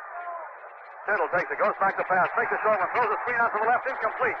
Intended for Joe Morrison. Joe Morrison, the intended receiver, a screen pass out to the left side, and the pass is thrown wide to Joe Morrison as Tittle was rushed hard. Bob Schmidt rushing on the play. He's the linebacker. Al DeRogatis. Bob Schmidt thought he very wisely, even though he realized the screen was coming. As soon as he saw Joe put that fake block on him, he tried to grab for Joe. Once he missed Joe, the big thing is to drive for the quarterback, and he really put on a big rush. Second and 10 for the Giants. On the Giants, 22-yard line. Gifford flanked to the right side. Thomas split to the left. The handoff goes to King, trying to swing wide. He cuts inside the end, drives upfield, picks up 4 yards before he stops. Check that 3 yards. Alex Webster is warming up on the near sideline, jogging up and down, talking to Coach Al Sherman. Joe Cooper came in along with Mike Pontios to make the tackle. The ball placed down at the 24-yard line. It'll be 3rd and 7 at the 24. The New York Giants leading in this ball game 16-10. But the momentum right now seems to have gone over to the Pittsburgh Steelers. Gifford flanked wide out to the right side. The rest of the ball club is tight. 3rd and 7 on the 24. Tittle takes the snap back, goes straight back to pass. Seeing rush, throws down the middle. It's caught by Gifford at midfield. A beautiful one-handed catch at midfield, and he goes forward to the 47. What a catch by Gifford. A one-hander reaching to his shoe top to pull that in. Frank Gifford down and over the middle. First down. It was 3rd and 7. Talk about your big plays. Gifford came up with a magnificent catch. At top speed, he reached down with one hand, his right hand. He pulled it off his ankle top, and he was hit immediately by Glenn Glass. First and 10 for the Giants on the 47-yard line of the Steelers. Giants go to the line of scrimmage. Thomas flanked to the left side. The rest of the ball club is tight. Tittle ducks in under the center. Takes the snap back. Rolls out to his left to pass. Looks downfield. Throws over the middle. Completes to Gifford at the 30. Down to 25. Out of bounds at the 21-yard line. A beauty to Frank Gifford. Going from right to left over the middle. And the Giants are on the move down to the 22-yard line where he was forced out of bounds. That play was good for 25 yards. First and 10 on the 22. New York Giants in 2 quick plays. One for 29 yards, one for 25 yards, both to Frank Gifford. Gifford now goes out as a flanker to the right side. The rest of the ball club is tight. Tittle, the quarterback, on the Steelers 22. Tittle takes it, goes back to pass, looking downfield, throws angry to the right side, complete to Morrison. Morrison going all the way. Touchdown! 1, 2, 3 passes. Touchdown, Giants!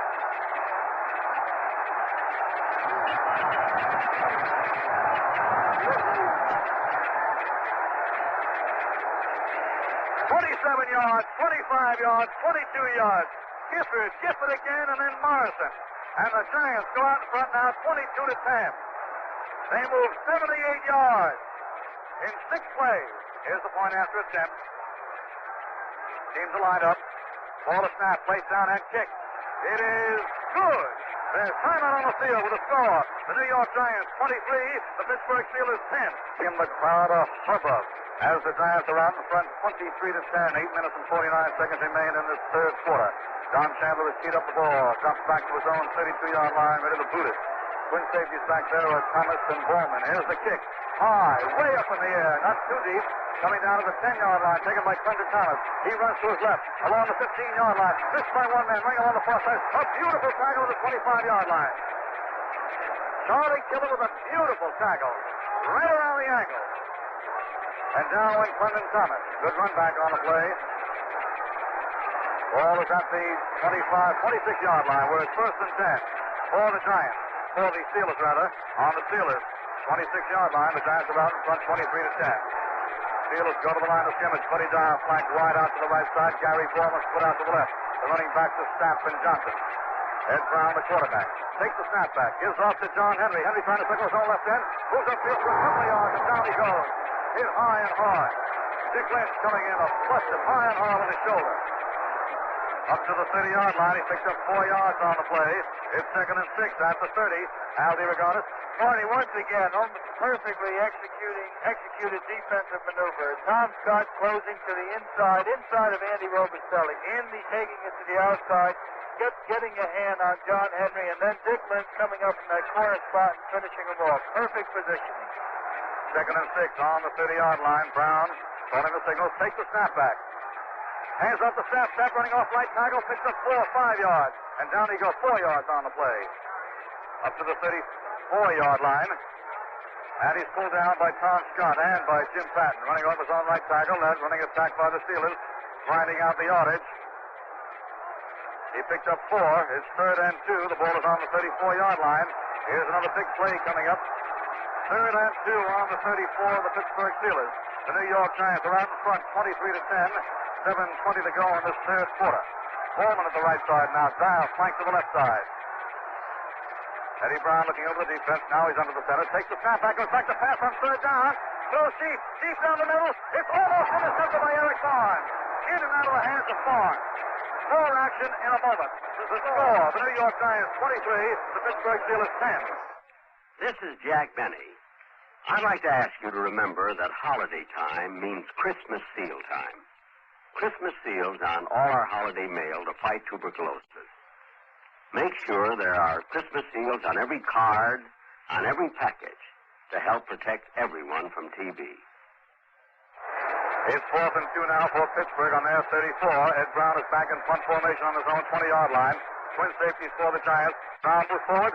Almost blocked. The kick is low, end over end. Rolling around near the 35-yard line, now to the 30-yard line. And it's picked up by one of the New York Giants, Dick Precedent. He runs up along the left side, goes up to the 34-yard line, and he stops at the 34. The ball may have been kicked by one of the Steelers off around the 36-yard line. That's what it was. And it was blown dead there as it was kicked by the Steelers at the 36. So it's 1st and 10 for the Giants on their 36-yard line. The Giants are leading 23-10. Aaron Thomas still playing the split end. Joe Walton the tight end. Dale Shostner hurt in the first half is on the bench. Bill King and Morrison are the running backs. Gifford the flanker. Y.A. Tittle the quarterback.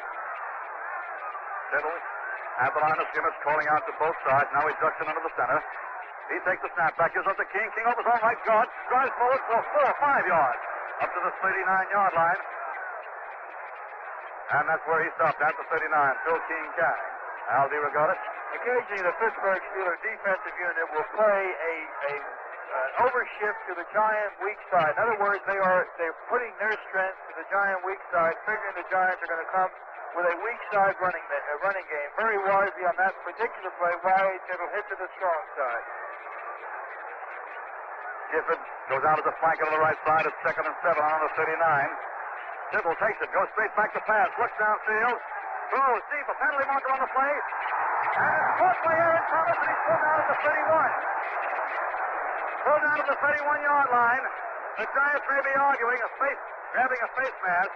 Seems to be the signal. No, it's against the Steelers. A beautiful catch by Aaron Thomas at the 31-yard line of the Steelers. And let's see what the call is going to be. It may be from the spot of the down. And they may mark off another 15. They are, yes, sir. From the spot of the ball. Right down to the 15-yard line is where it is. A personal foul, grabbing the face mask of one of the Giants. So it's 1st and 10 for the Giants on the 15-yard line. Chicago has gone ahead of Detroit. In the 3rd quarter, Chicago 10, Detroit 7. So it's 1st and 10 for the Giants on the Steelers' 15-yard line. New York Giants leading 23-10. 5:50 to go in the ball game. Gifford flanks to the right side. The rest of the ball club is tight. Tittle calls the signal. Takes the snap back. Goes back to pass. Throws hanging to the right corner. Gifford's got it at the 1. At the 1-yard line. He's out of bounds at the 1. 1st and goal to go on the 1-yard line. Frank Gifford running it down and out.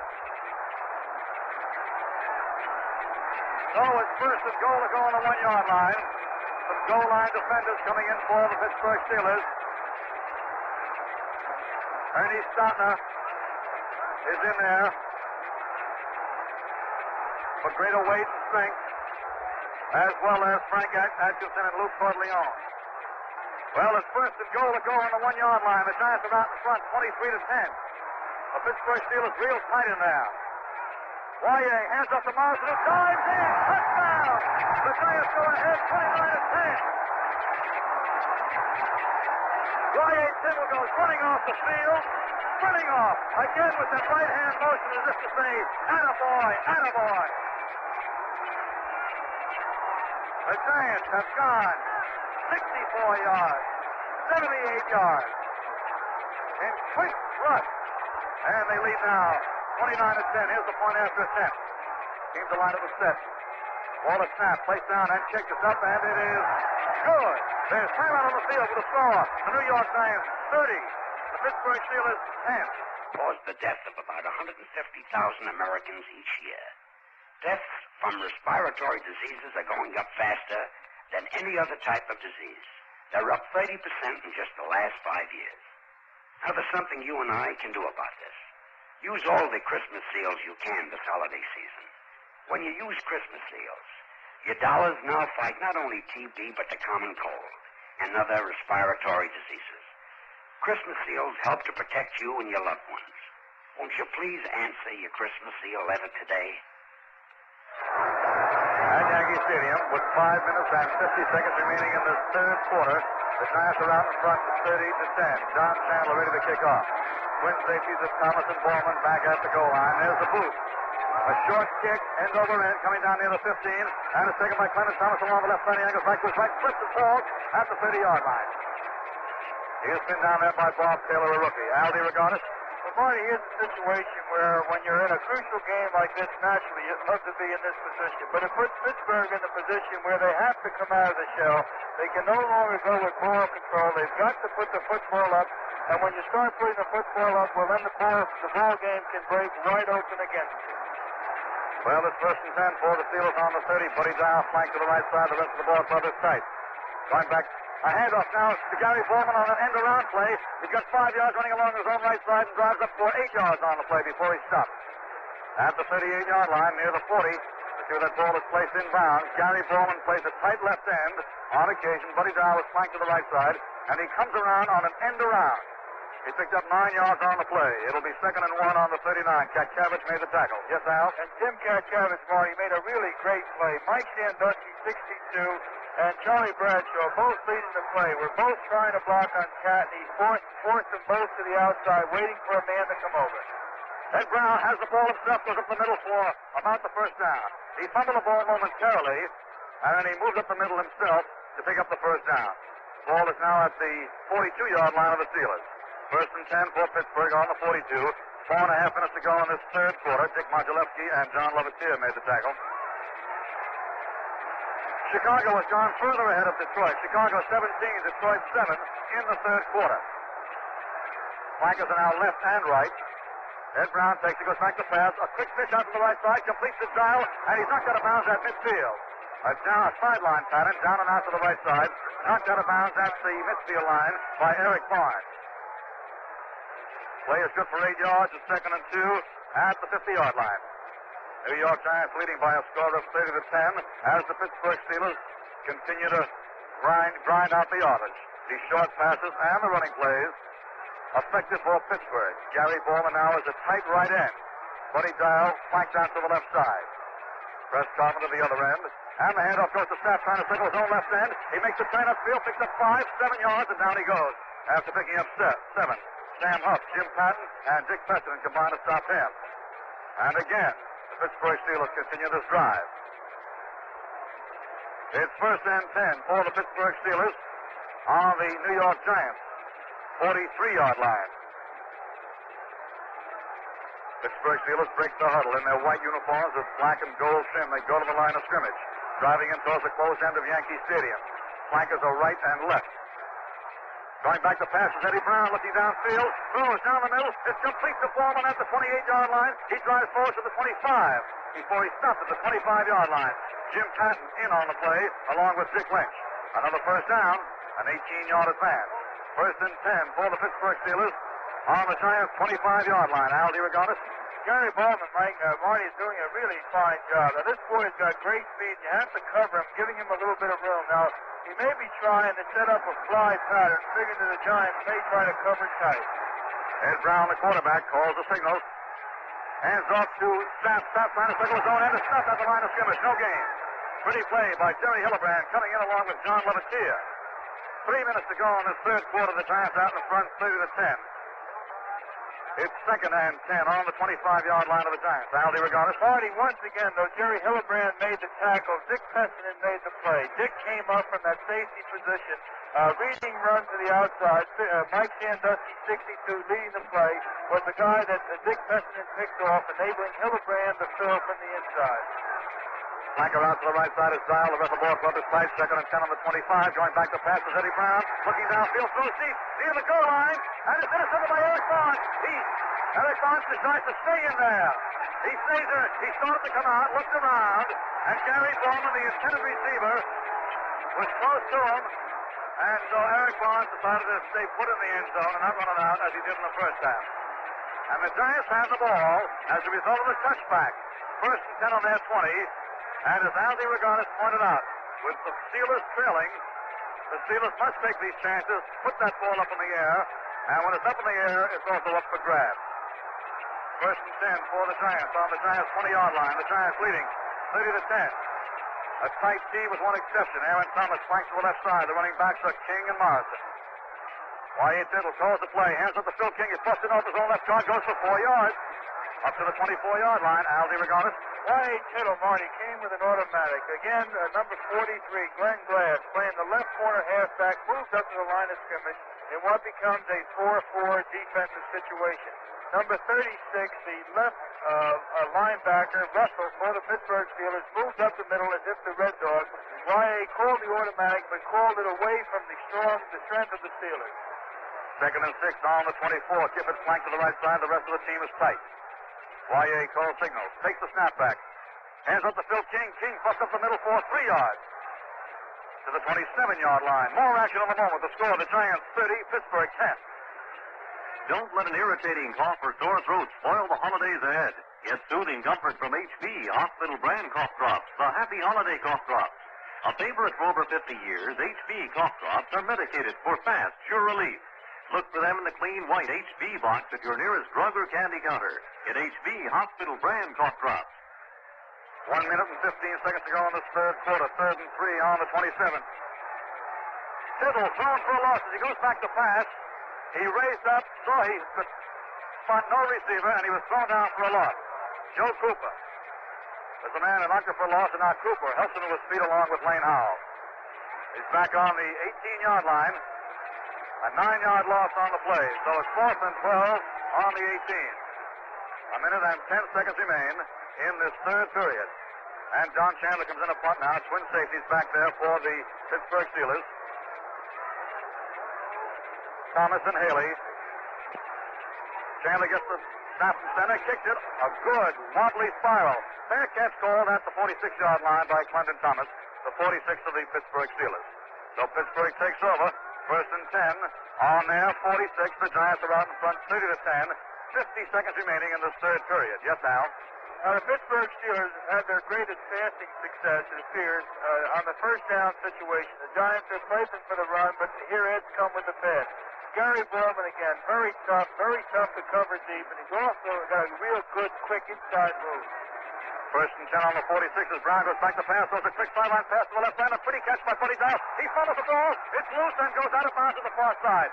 It was last touched by Buddy Dial, so it's still Pittsburgh ball to the Giants 40. They get the benefit of a forward roll that time of about 5 yards. Good for a first down. A fumble as he was hit by Dick Lynch. The ball rolling out of bounds and forward out of bounds for 5 yards. At the 40-yard line of the Giants. 1st and 10 for Pittsburgh on the Giants 40. The Giants leading 30-10.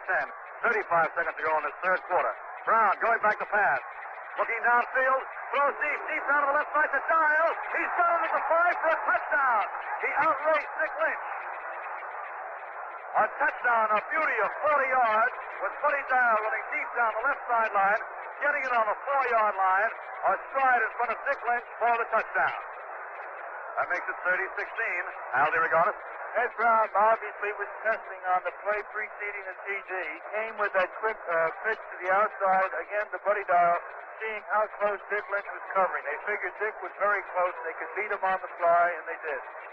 Teams are lined up for the point after attempt. Lou Michaels will try it.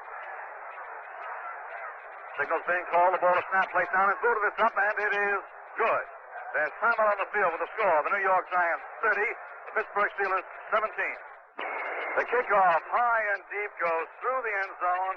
An automatic touchback, and Giants have the ball first and 10 on their 20-yard line. New York Giants lead, cut to 13 points, 30-17. Giants offensive unit again, with Aaron Thomas playing the split end, Joe Walton the tight end. Dale Sharpton was hurt in the first half. He's on the bench, but he's not been used thus far in the second half. Lane Howell playing offensive right tackle. That's the only change in the lineup, or those are the only changes.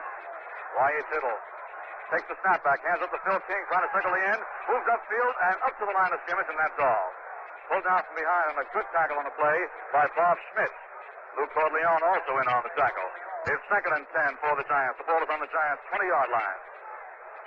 Giants have Rosie Brown playing left tackle, and Lane Howell, the rookie from Grambling, at right tackle.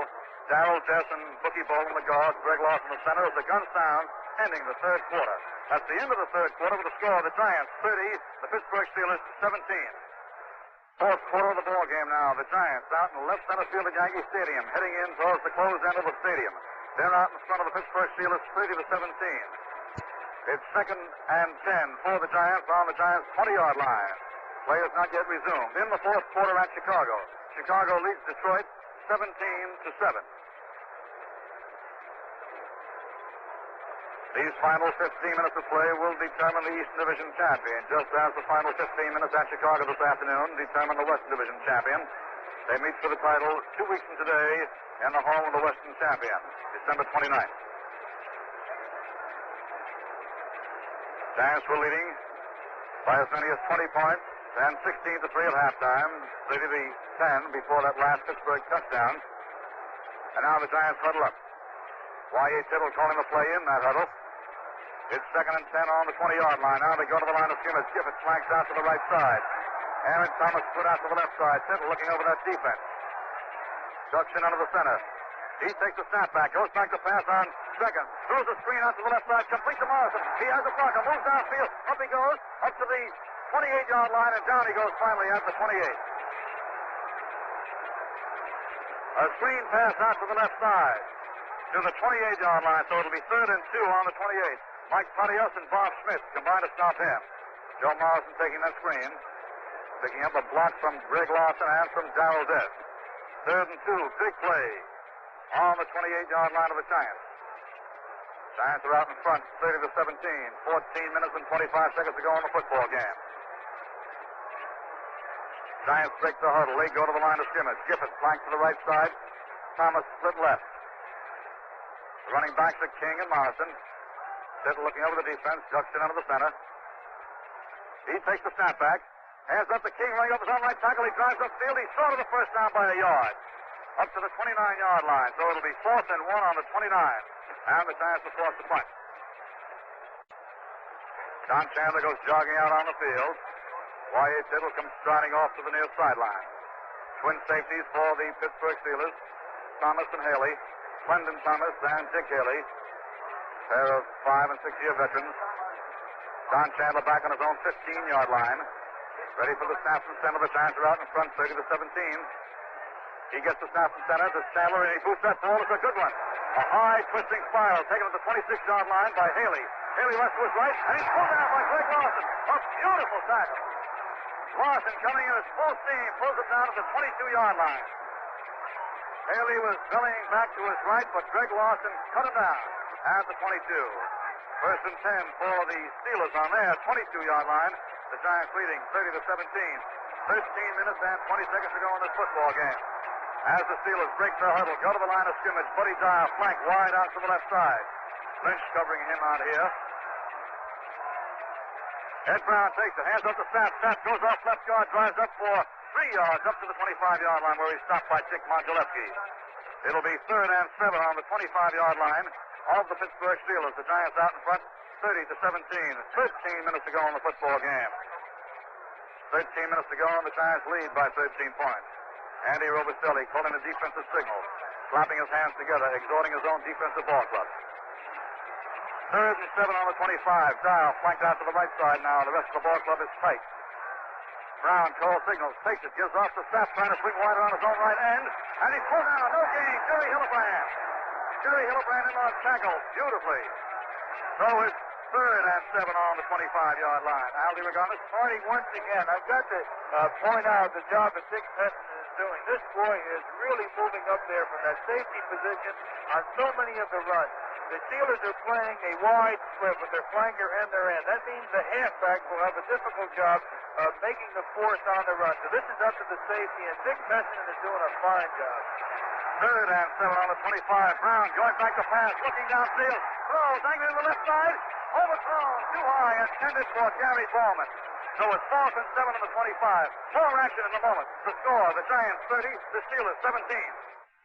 Music to plan your future by. Count up, your savings bonds. See how fast they count up. Yes, United States Savings Bonds to keep freedom in your future. Also a great way to feather your own nest egg. Buy savings bonds. Ed Brown back in punt formation on his own 10-yard line. Preston and Jove and twin safeties back on their own 35. Snap from center, and Brown boots that ball, a bad kick, over to the far side. Bounding down near midfield, rolling around near the 50-yard line, and the Giants are all away from it. The Steelers surround the ball. A poor kick, and it finally rolls dead at the 48-yard line of the Giants. There's a score from Chicago. Detroit has scored, and in the fourth quarter, the Bears 17, Detroit 14. 1st and 10 now for the Giants on the Giants' 48-yard line. The Giants are out in front, 30-17. They snap to the line of scrimmage. Y.A. Tittle sends Gifford out as a flanker to the right side. Tittle takes it, goes straight back to pass, fakes short, throws deep, way down ahead, and Thomas, and it's overthrown, incomplete at the 10-yard line. Thomas covered on the play by Clinton Thomas. They are not related. That's Aaron Thomas for the Giants and Clinton Thomas, of course, for the Pittsburgh Steelers. Well, it's 2nd and 10. On the New York Giants' 48-yard line, Frank Gifford goes running back in on the huddle, says something to Y.A. Tittle. Al DeRogatis. Part of the strategy on the last play, Y.A. figured that the Steelers were going to be playing very tight. He figured the halfback, and he figured right. They were going to be playing way up to the line of scrimmage. The Giants figured again a running situation. And Y.A. tried to go with a big bomb. It was a gamble, but it could have worked. 2nd and 10 on the 48. Y.A. at the line of scrimmage. Takes the snapback. Hands up to King. King busts up the middle, goes for 7-8 yards. A loose ball, a fumble. Recovered by... Let's see now. I see the Steelers recover. The Steelers have recovered the ball. It's at the Steelers' 46-yard line. And down at the bottom of the pile for the Pittsburgh Steelers is John Baker. He made the recovery on the fumble by Phil King. So the Steelers take over. It's 1st and 10 on the Steelers' 46-yard line. Time remaining 11:20. 30-17, and the New York Giants are out in front. Now the Steelers go to the line of scrimmage. 1st and 10 on their 46-yard line. Ed Brown, the quarterback, looks over the defense, ducks in under the center, takes the snapback, a double reverse. West Palmer to carry the ball, snap back there for a loss, and down he goes at his own 43-yard line. A 3-yard loss on the play. Robicelli, Lovett, and Huff on that double reverse didn't fool any of the Giants, and he was pulled down for a loss. Back to their own 43. 2nd and 13 on the 43. Yes, Al?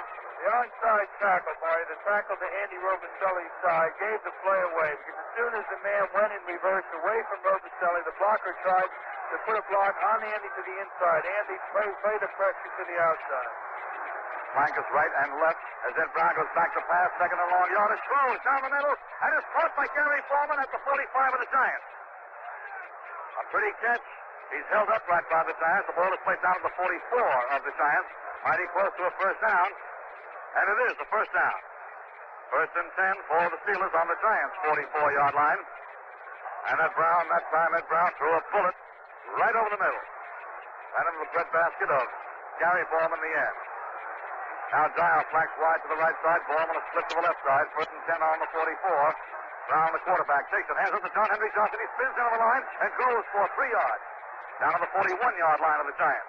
It'll be 2nd and 7 on the 41. Sam Huff and Andy Robicelli stop the play. 9 minutes and 50 seconds to go in this football game. The Giants are out in front, 30-17. Pittsburgh has the ball, 2nd and 7 on the Giants' 41-yard line. Aldi Reganis.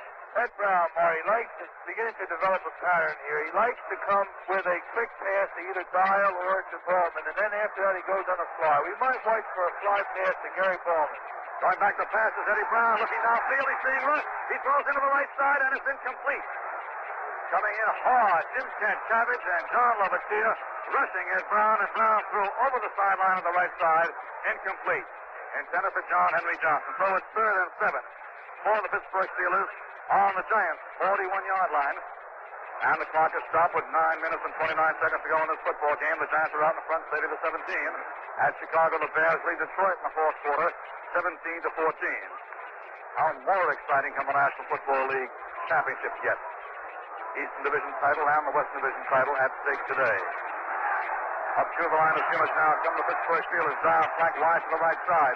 Going back to pass is Brown looking downfield. Throws angry to the left, and it's caught for a first down. Incomplete, ruled incomplete. He was knocked out of bounds. It was caught, but he caught it out of bounds. The receiver, Gary Bowman, made the catch all right, but he had to have both feet inbounds when he came down, and he was out of bounds. The pass was complete, but out of bounds. So it's 4th and 7 on the 41, and it looks as though Lou Michaels will try a field goal. Ed Brown is in there, so is Lou Michaels. It may be a fake as well, and Jim Patton is the only man going back, and he's not going back too far. It's going to be a 48-yard attempt if it is. Teams are lined up. Ball is snapped, placed down, and kicked. It's up high enough, and it is caught by Jimmy Patton at the goal line. He runs out to the 5, to the 10, up along the near sideline, to the 15-yard line. He gets good bucks to the 20, the 25, a penalty marker, the 30-yard line, and out of bounds at the 35. And out of bounds at the 35. May have been clipping back there.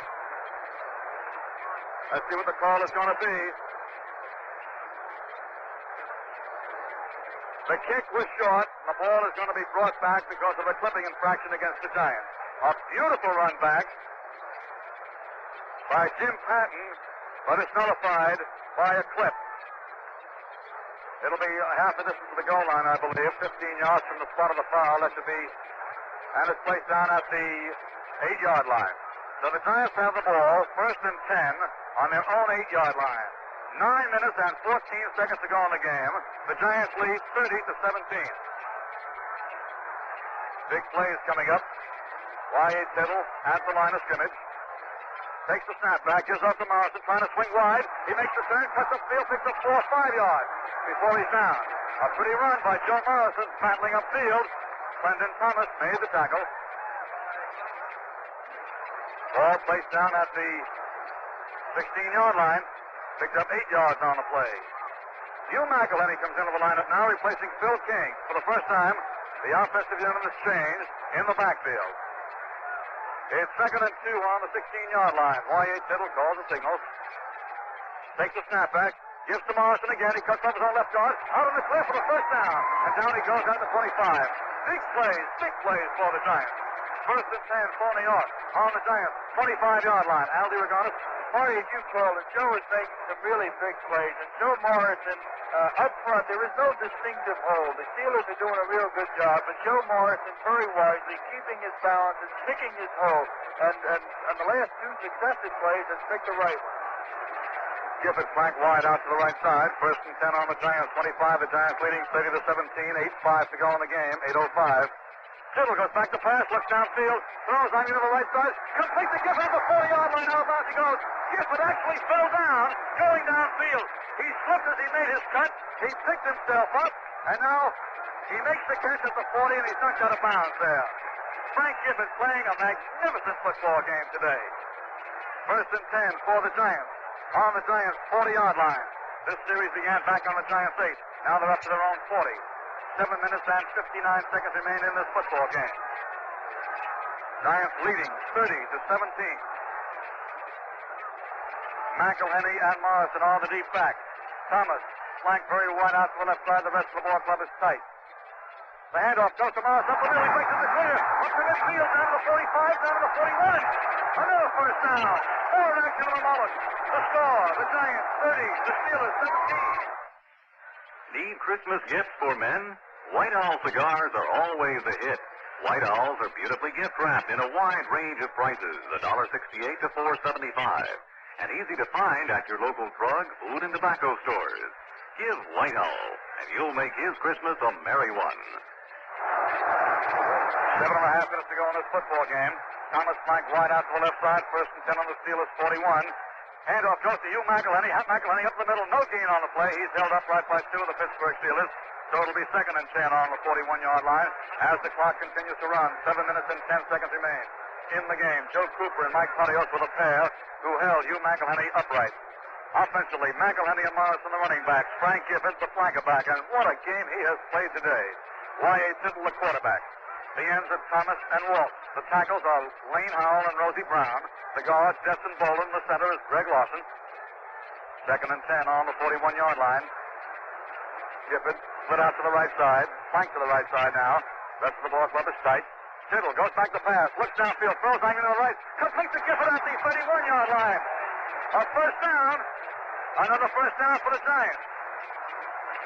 I don't know who's going to get that Kinney Carr award this week. Dick Lynch won it last week, but that Gifford show will be in contention. First and 10 on the 31-yard line of the Pittsburgh Steelers. And the New York Giants have moved from their own 8 to the Steelers 31, and the clock continues to go. 6:38.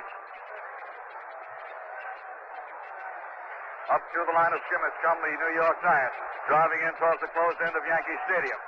Tight D with one exception, Thomas flank wide. Tittle goes back to pass, throws. Angry to the left foot. A lead pass to Morrison. Too long. Morrison out in the clear. The pass thrown by Y.A. And Y.A. has taken his helmet off, and he was jumping up and down, stamping his feet like a little kid who had been refused some candy. Y.A. knew he had Joe Morrison out in the clear. He let him just a little too much. The play was incomplete, but Y.A. is so mad at himself, he took off his helmet and literally jumped up and down, stamping his feet. It's second and 10 now on the 31-yard line of the Pittsburgh Steelers. The Giants are leading 30-17. Giants huddled up. Bill King up off the bench talking to Coach Al Sherman after Kyle Rhodes. Giants go to the line of scrimmage now.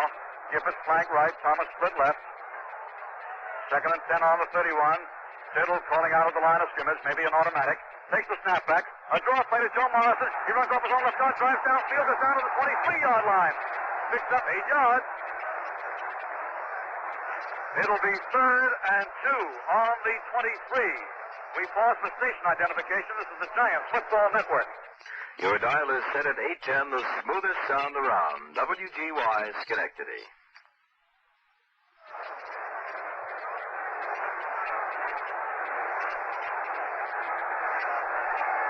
Now it's third and 2 for the New York Giants on the Steelers' 23-yard line. In case you're interested, the ball is midway between the sidelines. 5 minutes and 55 seconds to go in the game. Tittle calls the signal, takes the snap back, goes straight back to pass, being rushed. Throws out to the right side to Morrison. He struck it. Joe had it in his hand. The same pattern as at the left side when the pass was overthrown. This time it was not overthrown, but fell into Morrison's hands directly from over his head. A very tough catch to make had he made it, but he dropped it at the 10-yard line. The ball came directly from over his head. He had to turn almost all the way around to watch that ball come down, and he couldn't hold on. And now a field goal attempt from 29 yards out, straight away. 29 yards out, straight away. The Giants leading by 13. Teams are set. Ball snap, placed down. It's kicked. High enough, deep enough. It is good. No good. No good. Wide to the left. And Don Chandler is arguing vociferously, but to no avail. 5 minutes and 42 seconds to go in the game. A fine drive by the Giants from their own 8-yard line down to the 23. And the Steelers take over first and 10 on their 20. The score, the New York Giants 30 and the Pittsburgh Steelers 17. 5 minutes and 42 seconds to go in this football game. Now the Steelers hustle to the line of scrimmage. Buddy Dial flank to the left side. Gary Bowman split to the right side. Going back to pass is Brown. He hands off to Sapp. Sapp on a draw play up the middle. Picks up 7 yards, 8 yards. Dick Margolewski and Sam Huff combine to stop him. 7 yards it was on the play. It'll be 2nd and 3 on the 27. And the clock is running with 5:20 to go. 5 minutes and 20 seconds remain in the ball game. The Giants are out in front by those 13 points. Dial flank wide out to the right side. Going back to pass is Eddie Brown. Looking downfield, throwing deep. Way down the middle. Jimmy Patton there. He intercepts on the 30-yard line. Along the near sideline to the 35, to the 40. Cuts back to his left and down he goes at midfield. Giants ball. 1st and 10 at midfield. Jimmy Patton made the interception of big one. Gary Ballman made the tackle. 1st and 10, 20 yards at the midfield line. Jimmy Patton making his 6th interception of the season. Clock is running. 5 minutes to go. 1st and 10 at midfield. The Giants are out in front, 30-17. Now that's Chicago. The Bears lead Detroit, 17-14. Gifford flanked out to the right side. The rest of the ball club is tight. Y.A. Tittle turning to call back to his back. McElhenney and Morrison. And the handoff goes to McElhenney. He pulls away from one man. Gets to the line of scrimmage. Spins upfield for 4 yards. 5 yards. Down he goes. Picking up 5. He was stuck at the line of scrimmage, pulled away, and drove for 5 yards. 2nd and 5 at the 45-yard line. Mike Patios, the middle linebacker, made the stop on Hugh McElhenney, the great veteran of the University of Washington, now in his 12th year of the National Football League, getting the chance to play in this very important ball game. 2nd and 5 on the 45 of the Pittsburgh Steelers. The Giants out in front, 30-17. 4 minutes and 5 seconds to go in the football game. Y.A. Tittle running the ball club. Hands up to Morrison. Morrison drives for the first down. 7 yards. 8 yards on the play. Down to the 37-yard line. Joe Morrison up the middle for a first down. Stopped by Clinton Thomas and Willie Daniels. 1st and 10 on the 37 of the Pittsburgh Steelers. Clock is running. 3 minutes and 45 seconds to go in the game.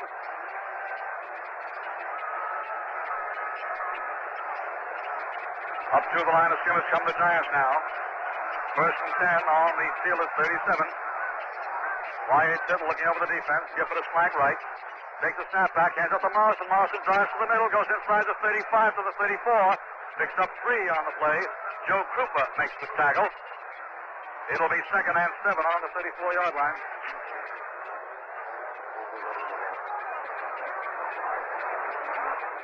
Here's 2nd and 7 on the 34-yard line. New York Giants are out in front, 30-17. 3 minutes and 5 seconds to go. Giants in their huddle, taking the maximum amount of time. Now they go to the line of scrimmage. Aaron Thomas flanked to the left side. McElhenney and Morrison are deep. The rest of the ball club is tight. Handoff goes to Morrison. Runs over his own right guard. Stops at the line of scrimmage. No gain, a 1-yard loss on the play. Back to the 35-yard line. Ernie Stotler came charging in, and the Pittsburgh Steelers have called for a timeout to stop the clock. When play is resumed, it'll be 3rd and 8 on the 35-yard line. The time remaining 2 minutes and 42 seconds. Giants have the ball. 3rd and 8 on the Steelers' 35-yard line. 2 minutes and 42 seconds remain in the game, and the Giants are out in front by 13 points, 30-17. At the moment, Y.A. Tittle's at the near sideline with timeout, talking to Al Sherman and Kyle Rote. Rest of the 5, the offensive unit on the field. Dale Schaffner has not played in the second half. He was hurt in the first half after scoring 1 touchdown and setting up a second touchdown. Jack Stroud played in the first half, was taken out in the second quarter, and Lane Howell, that fine rookie from Grambling, who's 6'5" and 265 pounds, has played all at right tackle since the early part of the second quarter. The rest of the ball club has been fairly intact with one additional exception. Phil King has played 3/4 of the ball game, but Hugh McElhenney is in there now at the halfback position. McElhenney and Morrison are the deep backs. 2 minutes and 38 seconds to go. The Giants are out in front, 30-17. Here's the final score for Chicago. Here it is over the PA. Chicago wins it. Chicago 24, Detroit 14. The Chicago Bears have won the Western Division Championship 24-14. Beating Detroit today 24-14 and beating out Green Bay for the title. Now it's 3rd and 8 on the 35-yard line. Tittle takes the snap back. He's going back to pass. Looking downfield. Throws a screen out to the right. Complete to Morrison. He has 2 pockets. He moves downfield and is knocked out of bounds at the 34. The play only picks up a yard or two. And he's knocked out of bounds to stop the clock with 2.5 minutes to go. Andy Russell knocked him out of bounds. Well, let's see now. Don Chandler is in there, and so is Glenn Griffin. A field goal attempt coming up. It'll be from 40 yards out with the Giants leading by 13. It's going to be 40, 41 yards. Let's see now. The angle is to the left. Okay, 41 yards. The teams are lined up and set. Griffin call signals. Ball a snap, placed down, is kicked. It's high enough and deep enough, and it is good! It's good! The Giants go out in front, 33-17. And half the Giants bench goes out on the field to congratulate Don Chandler. A 41-yard attempt, and the Giants lead 33-17. Instead of a 13-point lead, it's 16. Time remaining, 2:25.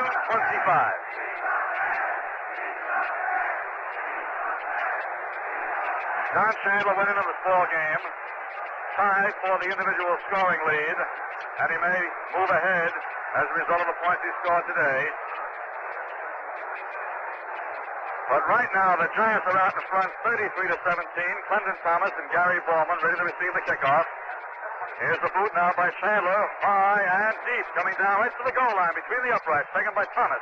He runs to his right to the 10, 15, cuts back, up the middle, he comes to the 18-yard line, and there's a handoff, and down they go. Trent Carpenter carrying it on the handoff for a moment at the 18-yard line. Charlie Killett and Ken Byers combine to make the tackle. So it's first and 10 for the Pittsburgh Steelers. The ball is on the 18-yard line. The Giants are leading 33-17 with 2 minutes and 14 seconds to go, and the clock is put back in motion again. The clock is running. Pittsburgh Steelers are huddled up. Up to the line of scrimmage they come now with Buddy Dial flanked out to the left side. And with 2 minutes to go, there's an automatic timeout. The officials notify both benches that 2 minutes remain in the football game. Half of this crowd is on its feet now, calling out to the New York Giants. The Giants having this very substantial lead, 16 points, 33-17 the score, with 2 minutes to go in the ball game. The Giants led from the outset, and the Steelers threatened time and time again. Now play is about to be resumed. They're going into the shotgun formation. Eddie Brown, 8 yards back of the center, gets the snap from center, looking to pass, throws down the middle, and is caught at the 30-yard line by Gary Bowman. Down he goes at the 30. It's good for a first down. First and 10 at the 30-yard line of the Pittsburgh Steelers. Tackle made by Sam Huff and Dick Lynch, and the clock is running.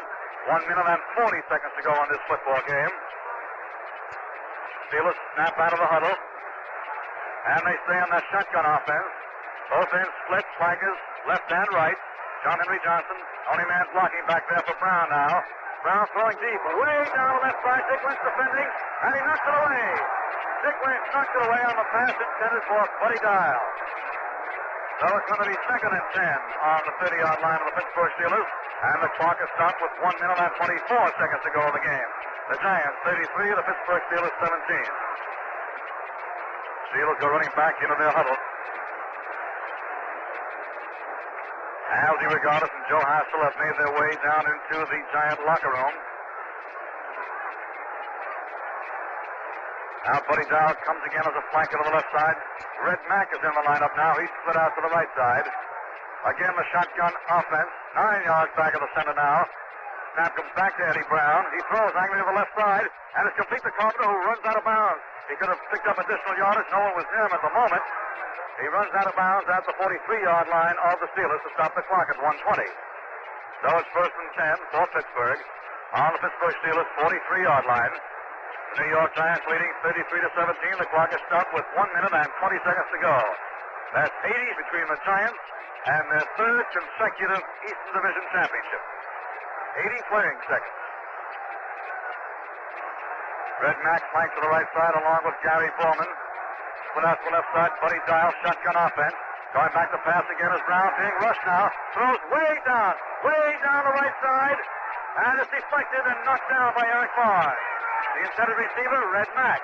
Eric Morris knocking that one down. That ball thrown 60 yards in the air, diagonally downfield against the Giants. Way up in the air and diagonally out to the right. Falling incomplete around the 15-yard line. It'll be 2nd and 10 on the 43-yard line. 1 minute and 12 seconds to go in this football game.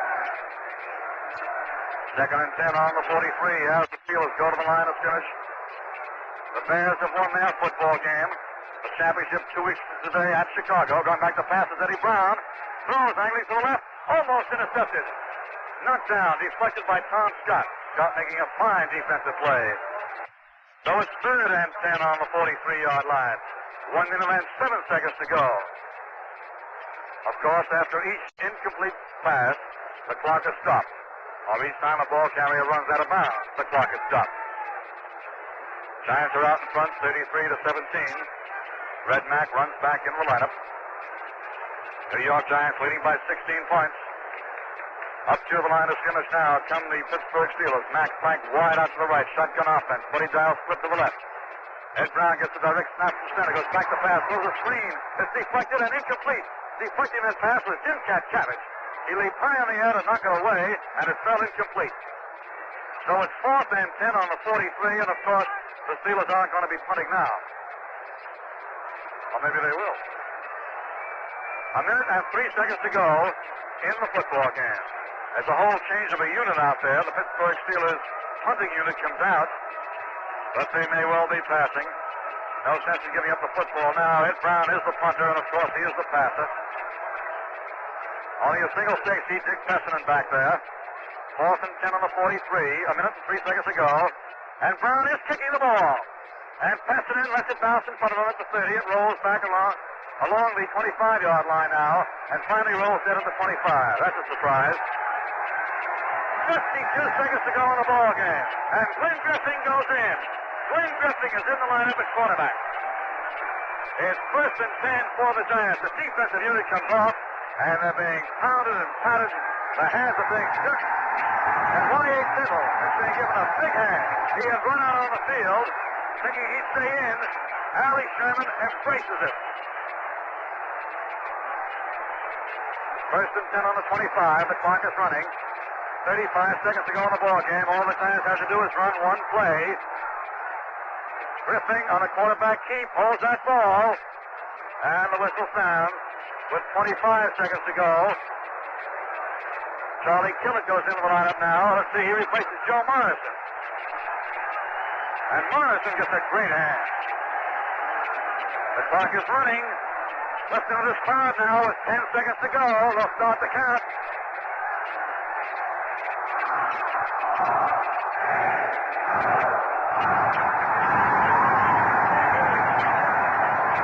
The Giants have won it 33-17. And the Giants are being marked.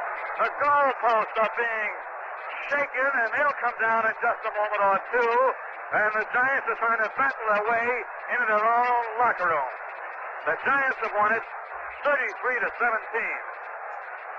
A terrific football game played by Pittsburgh, but the explosive Giants offensive thrust was just too much. When Pittsburgh came to within 6 points of the Giants, Y.A. Tittle moved that ball club with 3 consecutive pass plays. One to Gifford, another one to Gifford, and then to Morrison for the touchdown. 78 yards for the touchdown, and that was the big difference. And the goalposts on the closed end of the field are down, and there are enough special policemen at the open end of the stadium, at the goalpost there, to see that they remain upright. But the Giants have won the Eastern Division Championship for the 3rd straight year. We're going to get down into the locker room and listen to the Giants with Joe Haskell, Aldi Regattas, and Kyle Roth. It should be a happy place to be. So take it away in the Giant locker room. And come on, everybody, smile. Have a Valentine's here. You get a smile every time. In the heads up taste of a Valentine. Piccolos and banjos, smile for me.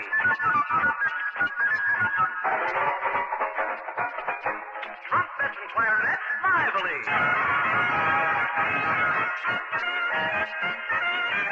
Trombones and xylophones, get happy.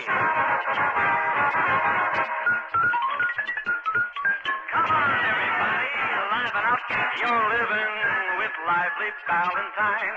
You get what beer was meant to give. Good taste, good time. So get a smile every time. Smile, enjoy the heads-up taste of Valentine beer. Best beer for smiles around. New York Giants are the 1963 Eastern Conference champions, victorious over Pittsburgh this afternoon, 33-17. Joe Hazel is in the dressing room. He moved down there very rapidly. Let's see if we can pick up Joe Hazel while we prepare for Kyle Rote's regular dressing room analysis. Joe Hazel. Hold on just a minute now. Maybe we'll try to pick this up. Father Dudley is now.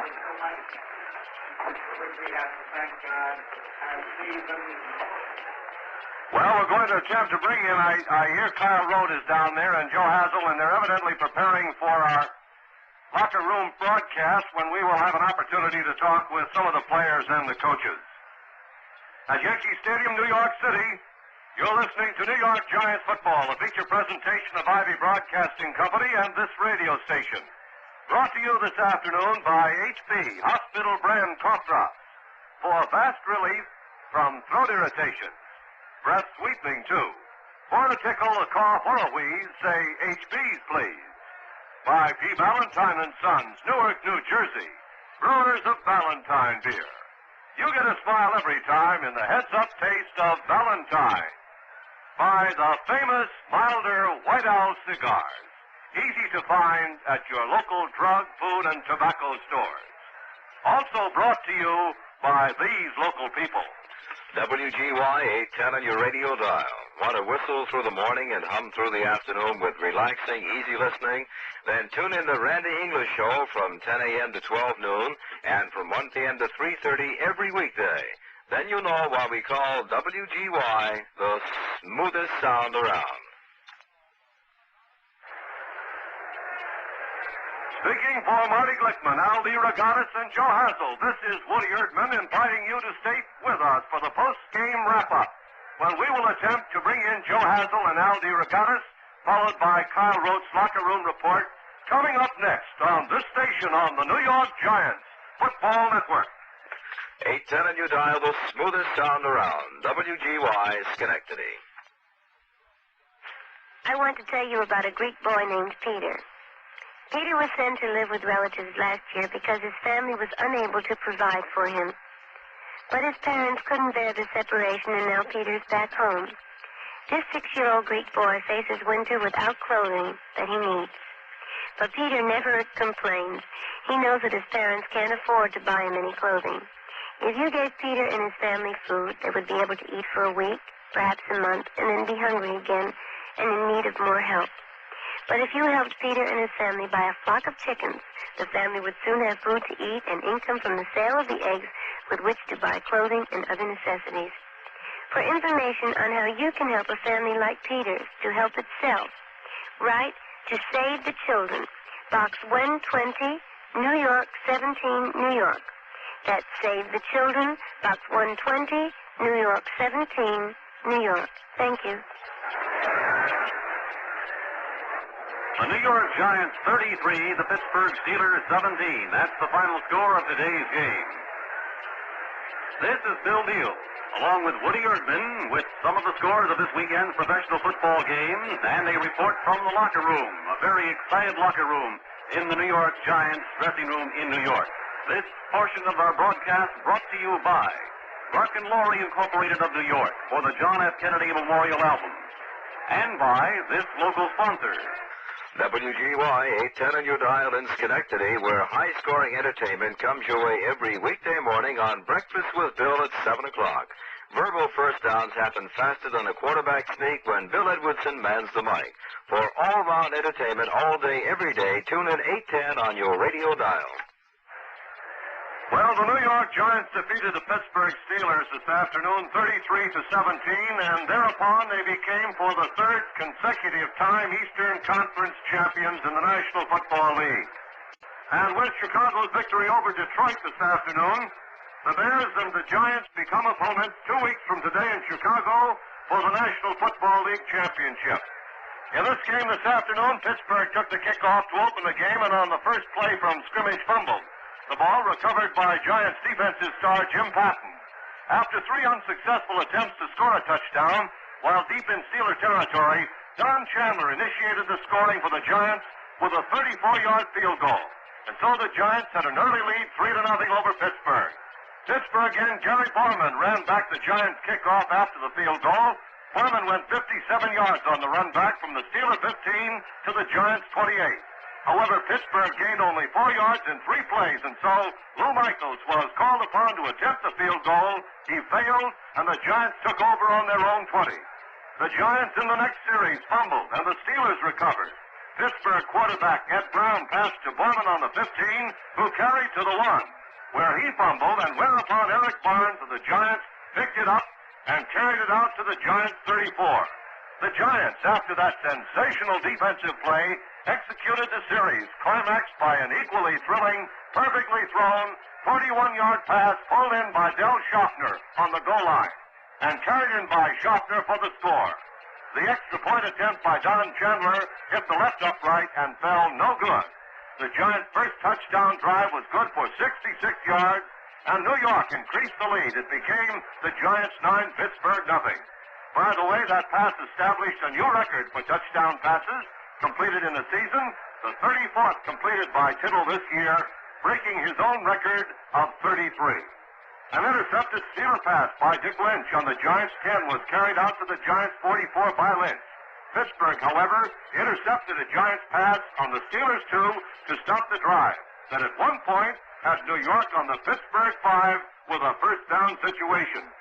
The first quarter ended with no further scoring, and it was New York 9, Pittsburgh nothing. In the closing minutes of the second quarter, a 45-yard pass play by Tittle and Schaffner moved the ball from the New York 42 to the Steelers 13. A draw play up the middle and wide to the outside moved the ball to the 8, and then another ground carry took it to the 4. Whereupon Y.A. Tittle passed to Joe Morrison in the end zone for the second Giants touchdown and the second of the game. Chandler made the conversion, and New York had a 16-0 lead.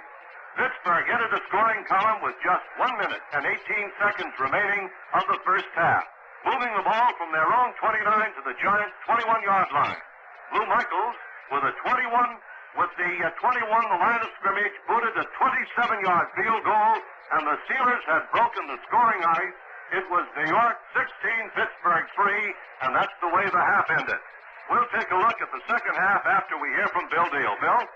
Ask not what your country can do for you. Ask what you can do for your country. Now these sounds of history, these words of greatness, these words no assassin's bullet could still, are yours in a special limited edition record album. Now you can live again the memorable moments, hear again the famed familiar voice, our late president's actual speeches, the complete inaugural address, civil rights, Cuban crisis, and other highlights. This John Fitzgerald Kennedy Memorial Tribute on a 12-inch high-fidelity long-playing record is encased in a beautiful album jacket featuring a full-color presidential portrait, suitable for framing, together with eulogies by Cardinal Cushing and other dignitaries. A record royalty on this album will be donated to charity.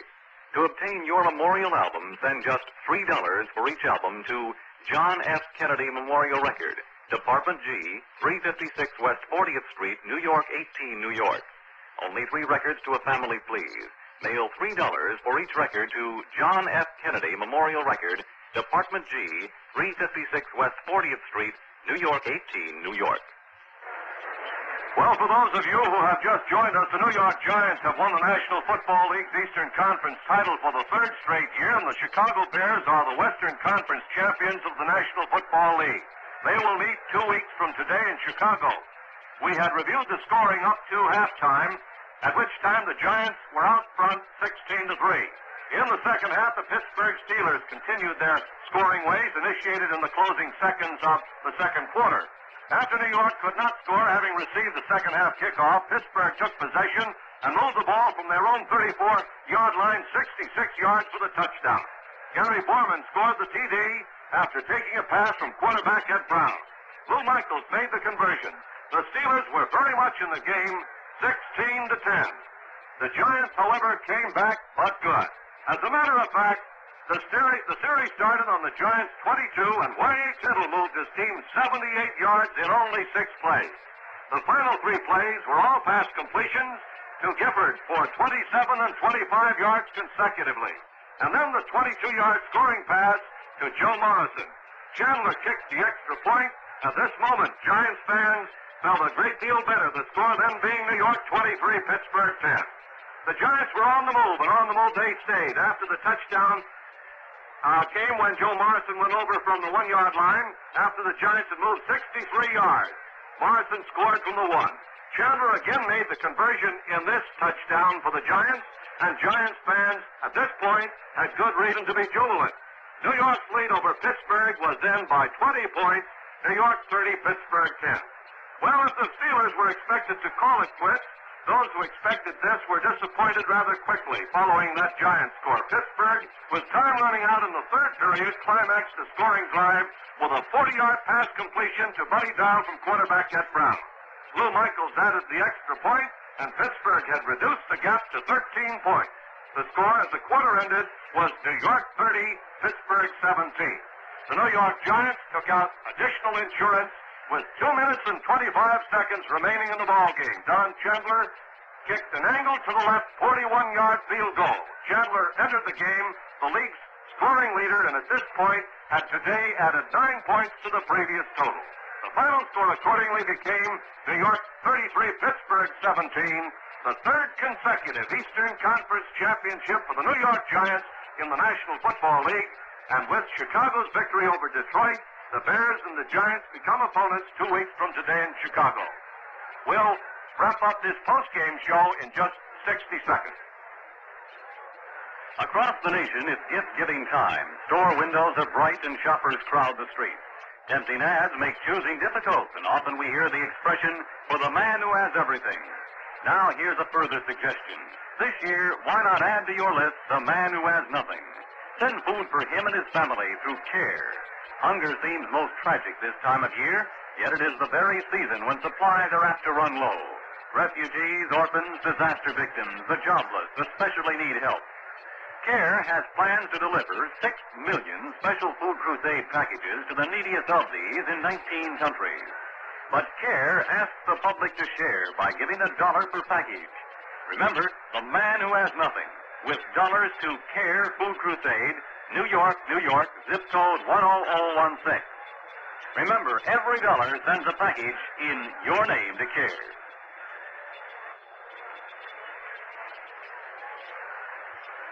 Here again, Woody Erdman. As we mentioned, if you have just joined us, the New York Giants have won the National Football League's Eastern Conference title for the 3rd straight year. Led by veteran quarterback Y.A. Tittle, the Giants trounced the Pittsburgh Steelers at Yankee Stadium this afternoon 33-17. The Chicago Bears are the Western Conference champions. The Bears clinched their first divisional title since 1956 by defeating the Lions 24-14. Chicago finished its season with a record of 11 wins and 1 loss and 2 ties, 1/2 game better than the Green Bay Packers. The Bears will meet the Eastern Conference winners, our Giants, in the NFL's title game in Chicago, December 29th. As far as details of the Bears game is concerned, Billy Wade passed for both Chicago touchdowns, hitting Johnny Morris with a 51-yarder and Mike Ditka with a 22-yarder. Roger Leclerc kicked 1 field goal and 2 extra points. Dave Witzel killed off Detroit's chance by intercepting a pass and returning it 39 yards for a TD in the closing minute. Stay tuned now for the locker room report with Kyle Rote, Joe Hazel, and Al DeRogatis. Thank you very much, Woody Erdman. This is Bill Deal inviting you to stay tuned for that Kyle Rote report from the dressing room. This portion of today's Giant broadcast is brought to you by Bruck and Laurie Incorporated of New York City for the John F. Kennedy Memorial Album, and by this local sponsor. WGY 810 on your radio dial. Want to whistle through the morning and hum through the afternoon with relaxing, easy listening? Then tune in the Randy English Show from 10 a.m. to 12 noon, 1 p.m. to 3:30 every weekday. Then you know why we call WGY the smoothest sound around.